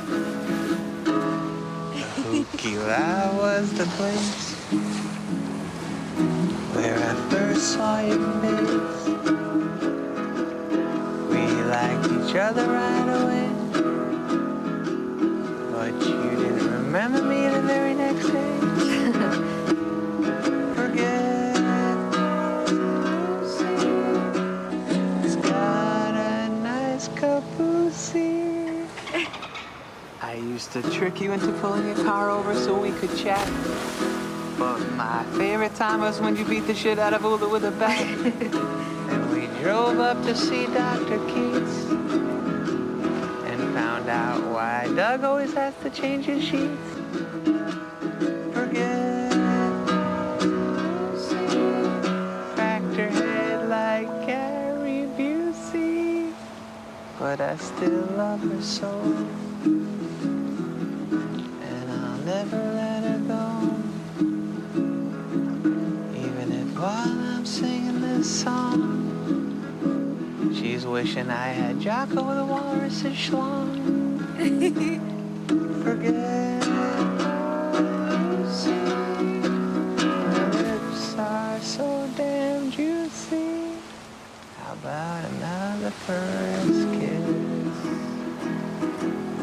And it just goes to his jobs. But I don't think he's ever written a song for any other romantic leads in any of his other movies. Not that I can. Hey, don't get me started on Drew Barrymore again, okay? But I'm just saying that's another one of those things. Yeah.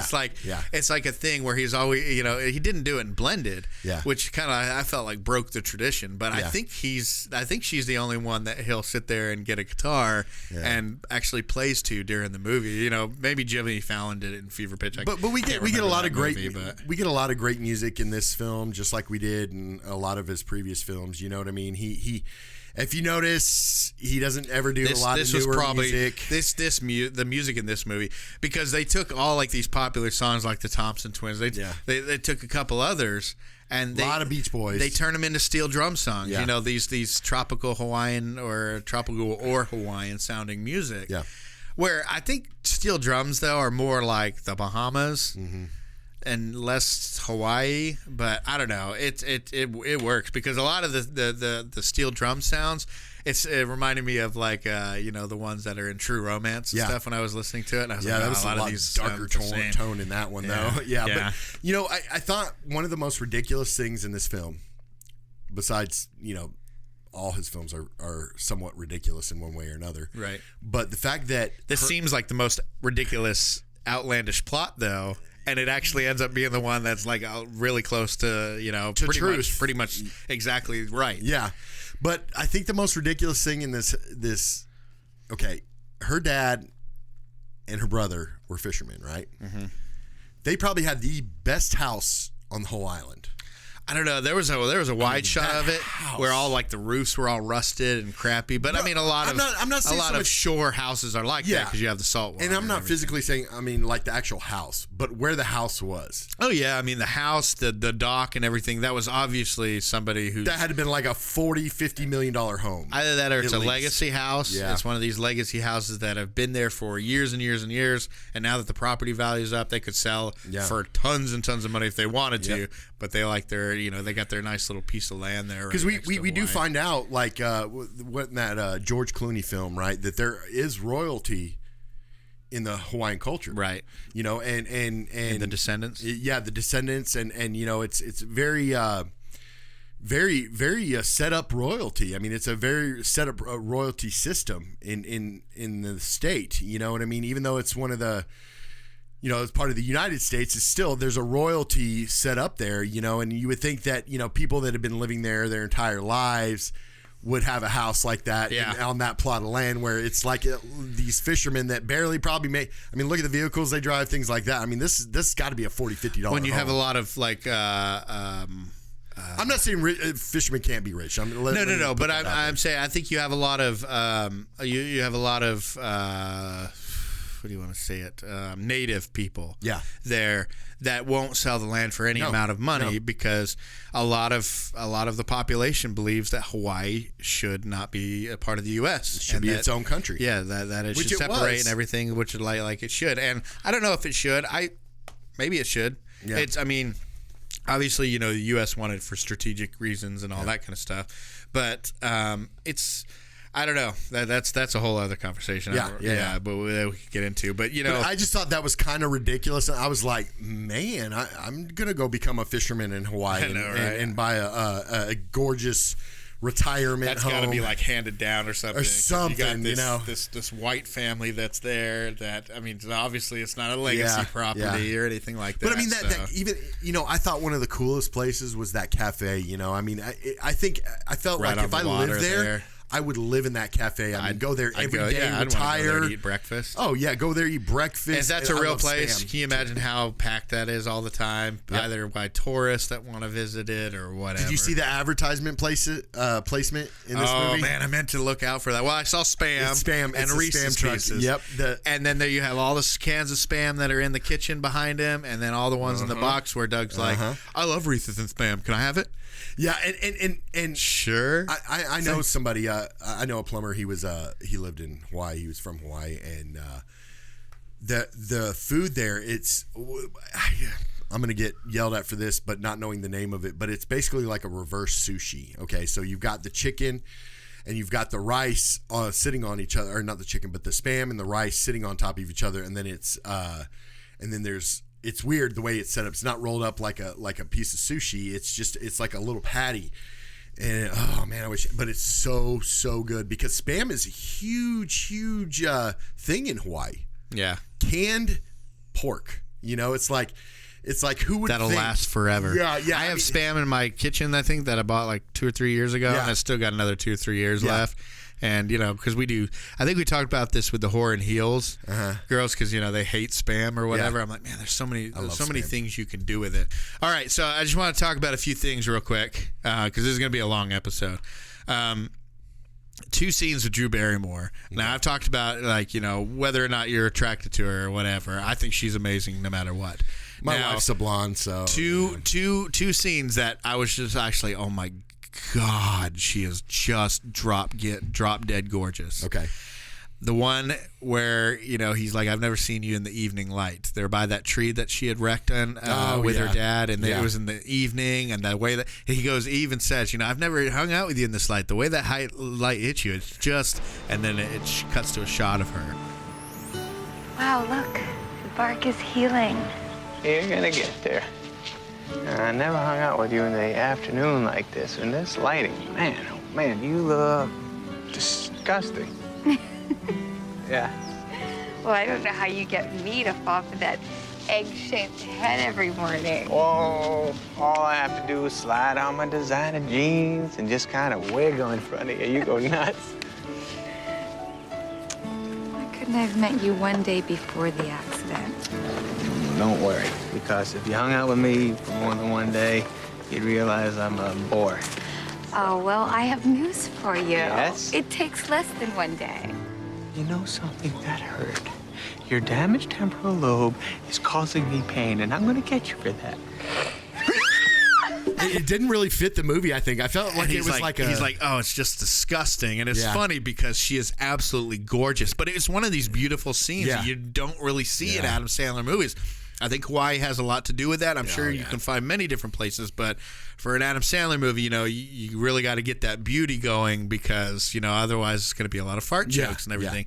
But there's just something different about this movie. So that scene, and then the scene where she says goodbye to him and she's standing in the rain and she sweeps her hair back and they have that one last kiss and then he drives away. Oh my God. That was a good scene. It was really good, but it's one of these like classic scenes or whatever. But the way she's standing there in the rain though, like that, I'm like, forget about it. It's such a that was such a good scene too because it was just like you felt the pain in that scene. You know what I mean? Like you felt and how they were making out and like she wanted to keep going, but he couldn't handle it anymore. Yeah, knowing she was all right with it because she knew she was going to forget about it in the morning, so she was like making out with him and stuff. He had to stop. Yeah, and you could see it. And this is from Adam Sandler. Like I said, he's done good things, but I mean, in an Adam Sandler type movie, he had to stop and pull himself away and not even look at her and get in the truck because he couldn't continue with that last. It was too much for him. I like going back. Good. I like the way Adam Sandler sets up these particular scenes. He did like I talked about it in Wedding Singer, how he didn't just drag out the depression side of the movie. Where Wedding Singer, she turns him down at the altar. No. That sucks. But that's what I'm saying. Like he doesn't really drag out the depression scene for 30 minutes out of the movie where you're just like, okay, let's get back to the happiness. Let's get back to the happy because this is becoming super depressed again. You know how some movies will do that. They'll just drag out the depression part of the scene and you're just like, wow, this is a waste of my time for the rest of this movie until it starts getting better. Yeah. And that's what he did with this too. I mean, you saw him that he was what down. What movie was out. that we talked about where it's like, look, we get that he's you don't have to harp on the depression part of it. We get that he's The King upset. of Staten Island or something, or I can't remember what it was. No, I thought it was an Adam Sandler movie. Like it could have been. It was Wedding Singer, remember? Because he was so depressed, but it didn't. They didn't. Oh yeah, because he was singing miserably and all that kind of stuff. Like Adam Sandler plays miserable very well. He does. Let him play it. Don't harp on it, and then move on. Yeah, and I like the way Adam Sandler does that in his movies. You don't get to that point where because. Again, watching Punch Drunk Love, at the first you're just like, oh, it hurts to see Adam Sandler like this. You know what I mean? Just it's like so uncomfortable. Oh man. I was thinking about this. What actor does it very well, where it's awkward, but it's not to the point where you're just like, is Steve Carell. Like, especially in The Office. Like, I mean, there's It's scenes so where I'm just cringy. like cringy, but it's not so to the point where it's like, oh, I can't watch this anymore. You know, it's like cringy. Okay, now we're good. What do you think of Dan Aykroyd in this movie? I thought this was probably one of Dan Aykroyd's only serious roles, like Where he doesn't was kind of a really- serious person. Yeah. I mean, he does joke around. You know, But he does the with- walrus joke, and then he does the wet dream jokes with Doug and everything. You know, get off the juice. Yeah. Or he'd be like, notice the overreaction again, Yeah. Doug. Lay off the juice. But then again, he wasn't like he was in Tommy Boy. He wasn't like he was in a lot of the movies he does, even with Adam Sandler. He was a little bit more serious in this one. You know, I mean, he did make a couple jokes, but it wasn't like make you laugh. I mean, it was haha. And did you get the connection for Tommy Boy through this? Besides Dan Aykroyd. What was his name? Maybe it was his name or something. So the name of the institute is Callahan Institute. Oh, And they actually talk about it in the movie. Callahan Institute is funded by the Callahan Institute, which is primarily funded by Callahan Automotive Parts.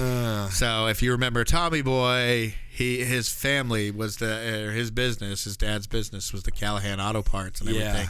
And Dan Aykroyd was in that movie as well. So they were able to bring the whole, I you didn't know, catch as that. far as I Adam didn't catch Sandler that. being best friends with Chris Farley, and then bringing Callahan and Dan Aykroyd into this to mix it all up into, you know, okay, you know, like that's kind of a shout out. This is to you, Yeah. Chris Farley type of thing. He seemed very, very like his character in Ghostbusters. I thought Dan Aykroyd did. You know, I mean, just very, you know, the scientist. You know, kind of feel to him. Yeah, and what did he say at the house?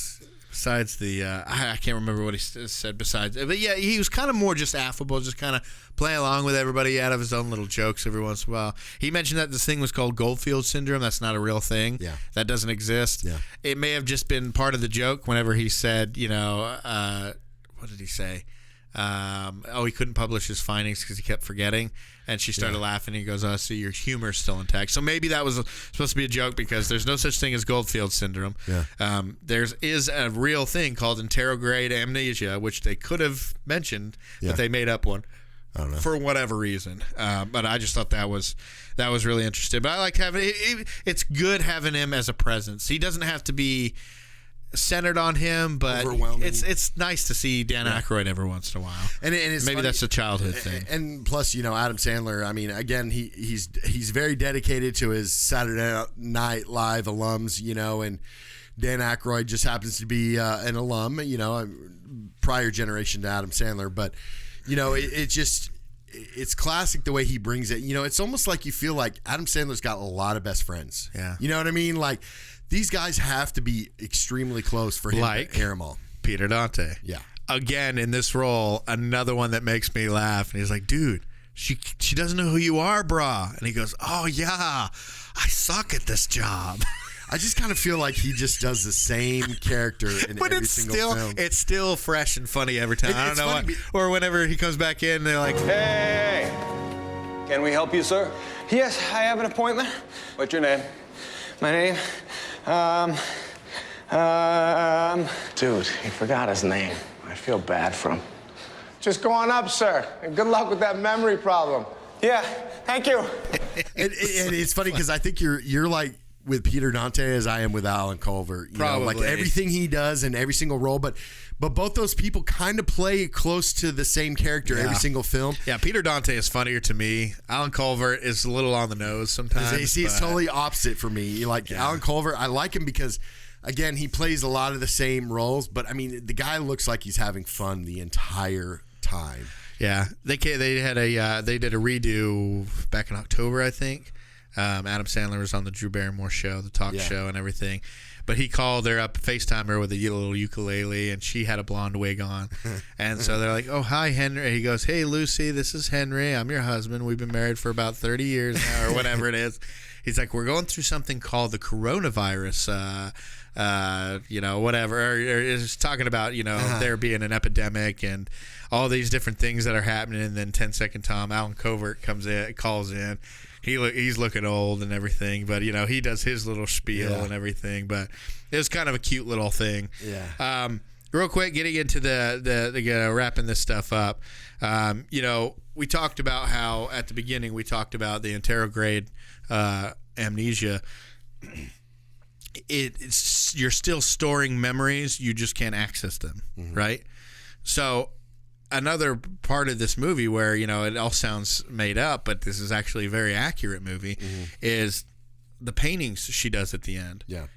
First of all, can we get over how adorable that scene was when they're falling asleep? It was. Well, when they're falling asleep in bed together, and he tells her, "I love you." Like they're both just trying to keep their eyes awake because they know as soon as they fall asleep, this day is going to be over, and he has to start over again, and she has to start over again. Can't fall asleep. I'm not sleeping. I'm just closing my eyes.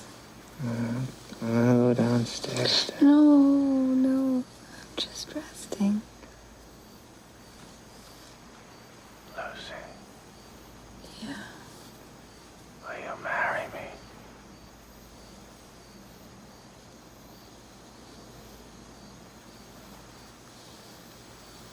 Of course. Don't forget about me.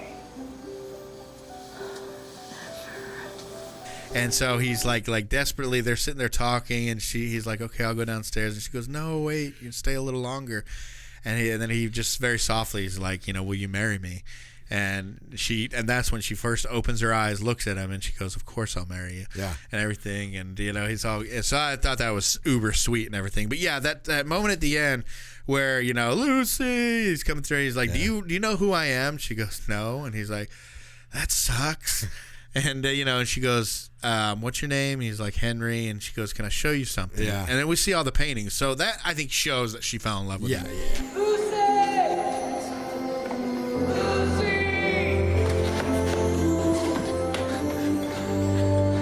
Lucy Whitmore,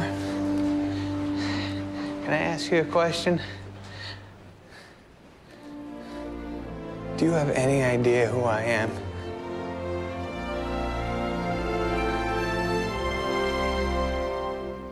No. No? That sucks. What's your name? I'm Henry. Henry. I want to show you something. Will you come with me? Oh, yeah. This is my studio. Wow.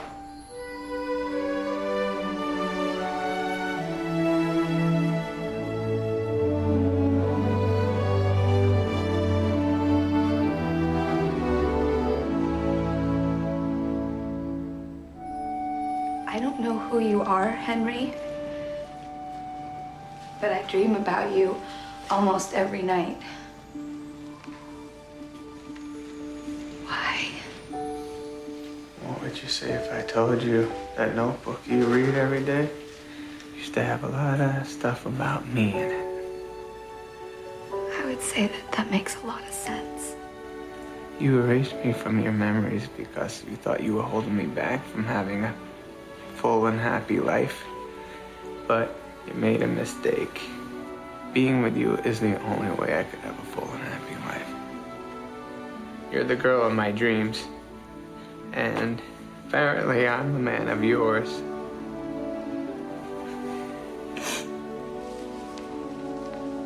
Henry, it's nice to meet you. Lucy, it's nice to meet you too.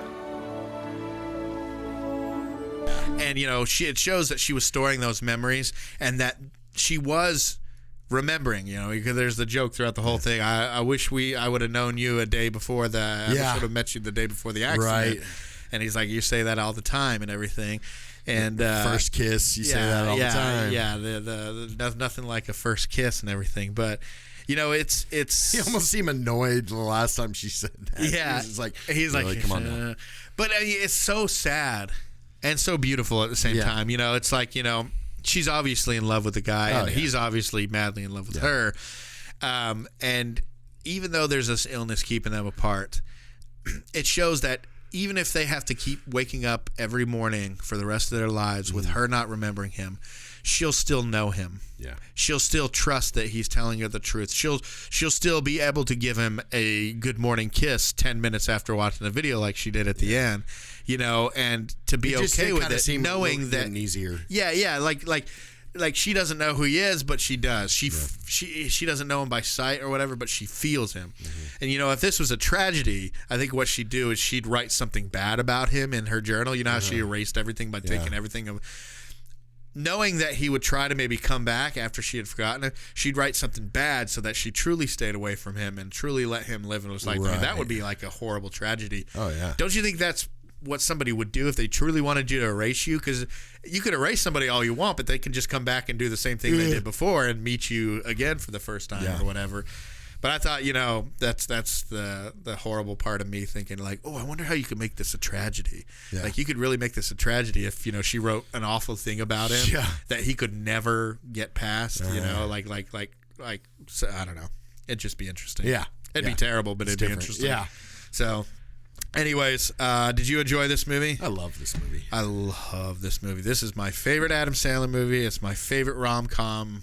Yeah. I've had others and stuff, and I'm sure we'll do lists of those and everything, but just last night I decided it was my favorite, or the night before last, it was my favorite rom-com. I just enjoy it so much. Yeah. The music's amazing. The scenery's amazing. The actors in it are amazing. Yeah. It's just a fun movie. It's a sweet movie, a sickly sweet movie. Yeah. And it doesn't have the ending that you would expect it to, right? No. Did you, the first time you watched it, did you expect that she was going to flash and then be able to remember him one morning suddenly? Maybe not everything else, but she'd be able to remember him. No, but I mean, they just wanted to make it a pretty sweet ending, and But I mean, that's still complicated. Most Hollywood movies would have made her remember by the end, and then they live happily ever after. But this movie leaves the complication there. Yeah, well, they have to keep that there because think about it, the movie would just, you couldn't watch it again with it being make any sense. I don't think. But I mean, if she might have remembered a day or remembered 2 days just with him, but doesn't remember anything else. So it could have done that. That would have been like maybe a more satisfying, okay, well now at least she has memory of him. But this one with the painting that they had at the paintings that they had at the end, it shows that her singing, the she lilies, knows him. Even though she doesn't know him, she knows him, and so it made her feel better about it. Anyways, we go on and on about it. This is a great movie. This is one of the higher rated Ebert reviews of Adam Sandler's, which I'm glad about because it deserves it. Yeah. It's also very it's not as jokey and quippy as a lot of Adam Sandler movies where there's just a bunch of throwaway jokes, but there is a good amount in them to where it feels like an Adam Sandler movie. Yeah. But it also is a very sweet rom-com. Anyways, we suggest this movie. Definitely go watch it if you get a chance. It's on Netflix right now. I don't know if it's on anything else like Hulu or anything, but I know it's on free. It's quote unquote free on Netflix. So go watch it there. Or any other time you see it on TV, whatever it may be, watch it right in the middle of the movie. Yeah. It's a fantastic movie, guaranteed to make you sick from the sweetness of it. Do you, Honolulu, take this woman to be your lawfully wedded wife, to have and to hold, from this day forth, as long as you both shall live? I do. Really? Even though in 10, 15 years, she could possibly let herself go and then sex could be nauseating for you? What are you, nuts? Your wife's right over there. I'm just kidding, Moo. I now pronounce you man and wife.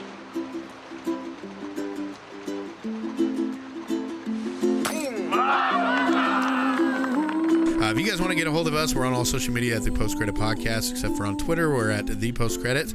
Our email address is thepostcreditpodcast@gmail.com. We have a website. It's www.thepostcreditpodcast.com. We're also on YouTube.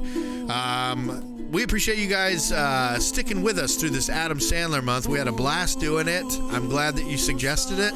I think we had a real good time doing it. We got our top 10s out of the way. We got most of the movies we like out of the way. And next week we have The Mummy coming. We're going to be talking about The Mummy and The Mummy Returns.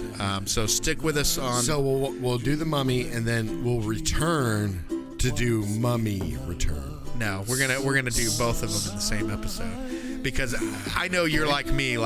I want to talk. If I'm talking about the first one, I want to talk about the second one too. Yeah. And I don't want to be hindered. That's why we don't do like individual episodes. We could probably get more listens out of that, but I'd prefer to just talk about them together. We can't. Again, it's a full conversation. And the reason we won't do part 3 is because you can't do the Brendan Fraser mummy without Rachel Weisz. You just can't do it. And I know you like him, but I've never been a fan of Jet Li, so I do like Jet Li. It's just one of these things. So. But again, you can't have a mummy movie without. No, and I felt that it doesn't make sense. I thought it was so separate. I think they should have stopped at Returns. I know a lot of people don't like Mummy Returns, but I do. But that CGI rock at the end, that was a little different. But stick with us next week. That's what we're going to be diving into, and then after that, we'll have our season finale. So we appreciate you guys listening, and we'll see you next time. And throw me a bone.